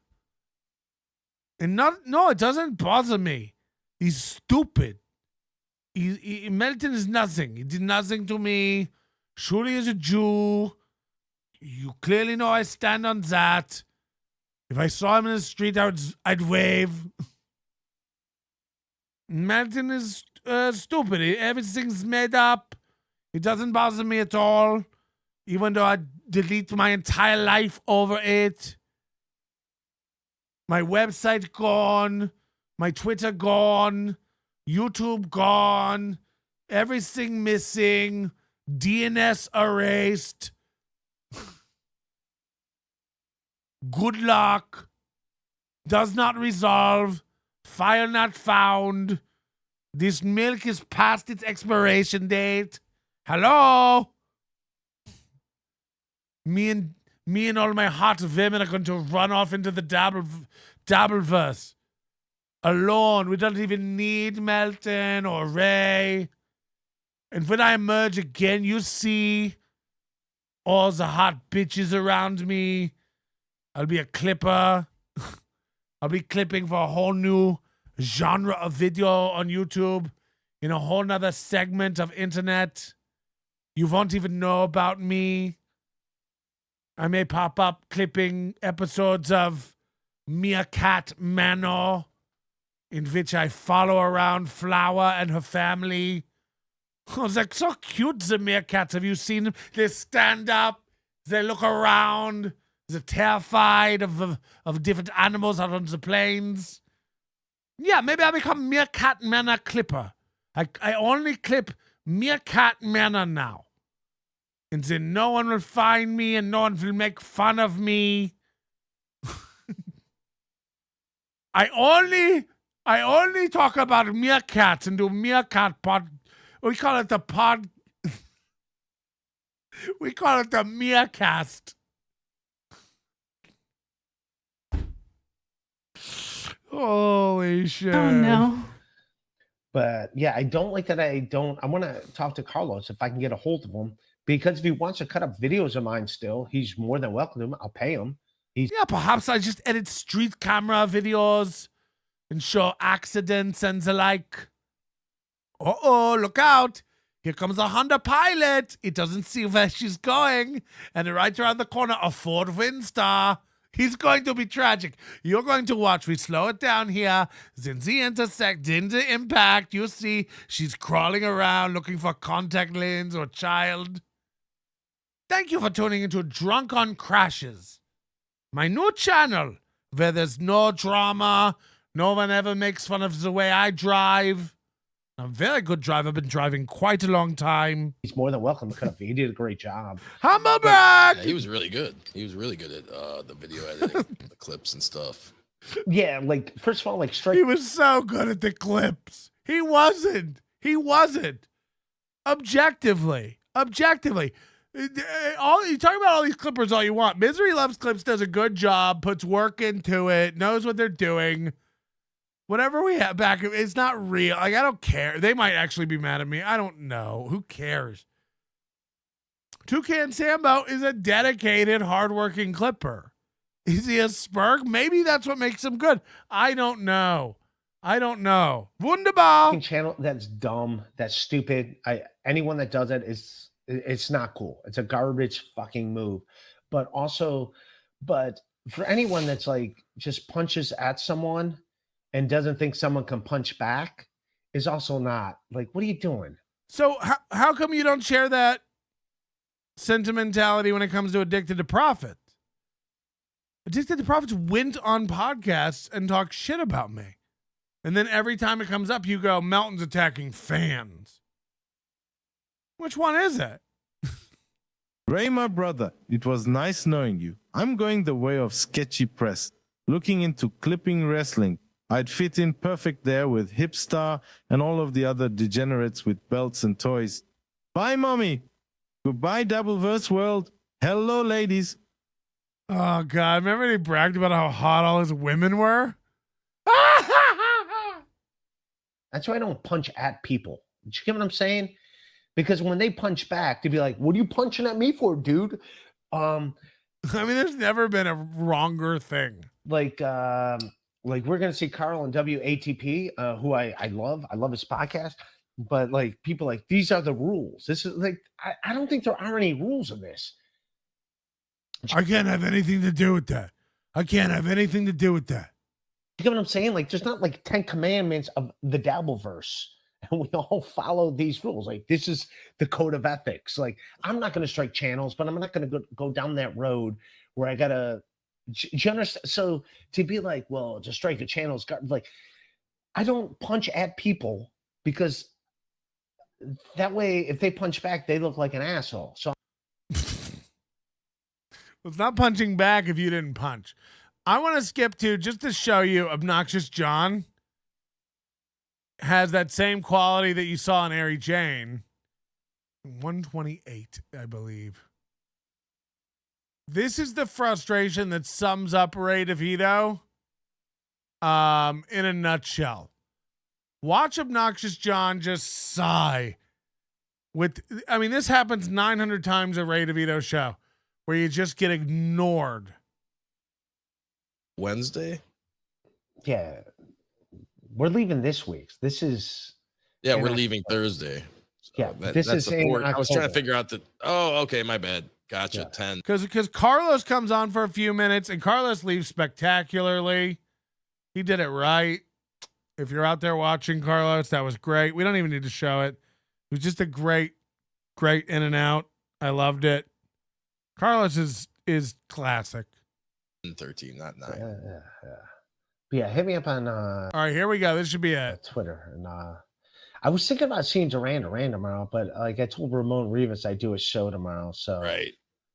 I was like, eh. Where are you doing that show at, Ray? So here's OJ setting up Ray to plug his show tomorrow night. Now, he's brought it up several times. We all remember him talking about Duran earlier and the show tomorrow night, Ramon Rivas, and he has a show tomorrow night. He's looking forward to it, seeing some Cleveland comics. Dunlap's Corner. It's a bar.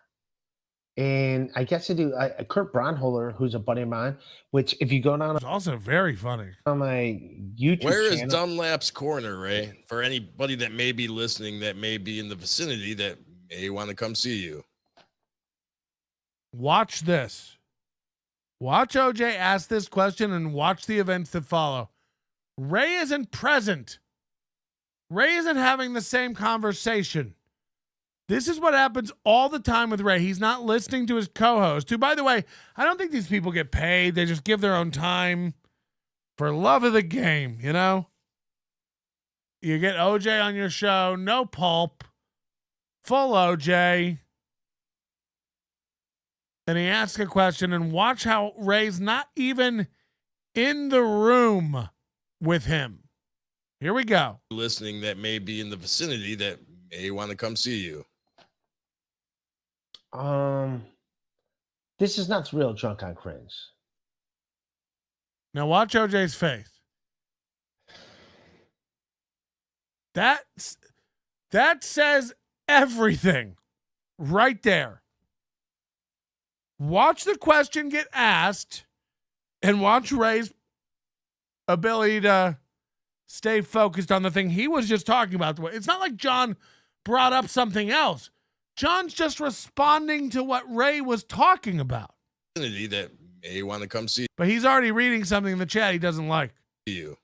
This is why he shouldn't. You want to, Ray, if you want a pro show, you can't read chat. You're not good enough.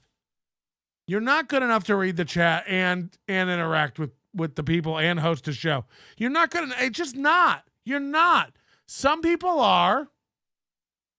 To read a chat and operate triggers and read another chat room and check the recordings and check the broadcast software and check the YouTube stream and watch what we're watching and keep a train of thought in my head. And by the way, I'm doing it high as a bat.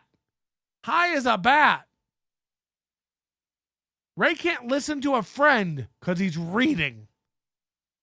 And it's never been more apparent. It's Ray, it's rude. It's rude. Just sit there and read half sentences to yourself and ignore people's questions alone.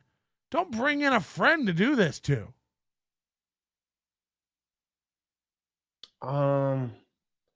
This is not real drunk on cringe.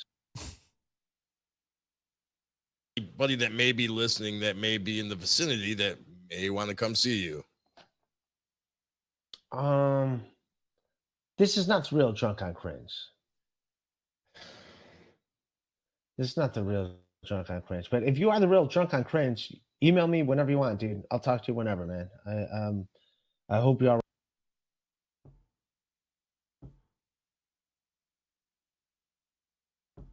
Email me whenever you want, bro.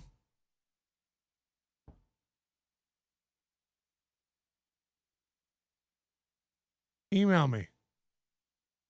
All right, man. I'm gonna. This is. Now he's reading another chat. He's moved on to something else. Richard Kiss. Last time I saw Ray perform was at a. So OJ is still sitting there holding his fucking seeds. Just like, I'll just go fuck myself, I guess. I'll just go fuck myself. Why have these people on to control your show and make it normal if you don't listen to them or take their advice? Corner, Ray. For anybody that may be listening that may be in the vicinity that may want to come see you. This is not the real Drunk on Cringe. This is not the real Drunk on Cringe. But if you are the real Drunk on Cringe, email me whenever you want, dude. I'll talk to you whenever, man. OJ's just like, ugh. What a fucking idiot. I hope you're all right, man. I hope you're all right, man. I hope you're not. I hope you're not. I hope you papa your way to purgatory. I hope you're okay. I hope you're okay. Doesn't affect me, really. Drunk on Cringe could be dead in a ditch, or it could be have won the lottery and be having his asshole licked out by 7 German whores right now. My life doesn't change. This is Richard Kiss. Last time I saw Ray perform was at a tennis court in Greenwich. He killed Gino bombed. Hashtag lights out. All right. Poor OJ. Yeah, that's so Dunlap's Corner is in Cleveland, Ohio. So OJ just trying to bring it back. Located on West 32nd Street. So if you're around the Cleveland area, you could see Ray DeVito don't go night at what time? Yeah, no, don't go to that. Don't go to that. It's like sending people to. I'll meet you at like High and Dry when I'm in Tremont. So he's telling people don't go. Now this is Ramon Rivas. I know Ramon Rivas, very funny comic. Imagine if Ramon Rivas, who Ray can't go to a concert he wants to go to because he's on this show tomorrow night, and he's looking forward to it because it has a lot of good comics on it, local comics he doesn't get to see. Kurt Braunholer's on it, who's also a very fantastic comic. You may not, Kurt might be the most famous one of all those names. But Ramon's very funny. And then Ray's on here going, please don't go. Don't go to that. Don't go to that. Send that to the booker. Send that to Ramon. Here's Ray on his podcast saying, I have a show tomorrow night. Don't come. Why bring it up 7 times? I have a show tomorrow. Don't come. Don't come to that. Don't come to that. But like, yeah, don't go to that. I'll do longer sets somewhere else. It's just like maybe we want to see a shorter set. Yeah, I'm not getting paid for that set tomorrow. Don't go to that. Don't go. If I'm not getting paid, don't go. We don't want an audience if I'm not getting paid. Okay. Yeah, don't go. Even OJ doesn't understand. He's not even a comic, I don't think. He's like, okay. Move to that. Don't go to that. Like, yeah, go to a show you actually get paid for. Go to a show I actually get paid for. Where I'm not doing just 10 minutes. The hamster cage thing, Ray, come see my band. All right, I'll do that. All right, let's get ready to wrap up. And then Brennan, everyone go check out Kevin Brennan. I'm sure he's going live tonight. He's a good dude. He's a good dude. He doxes people from time to time and threatens to turn them into the government and gives out phone numbers and verbally attacks people's family members and makes crazy threats. But he's a good dude. Check out his podcast.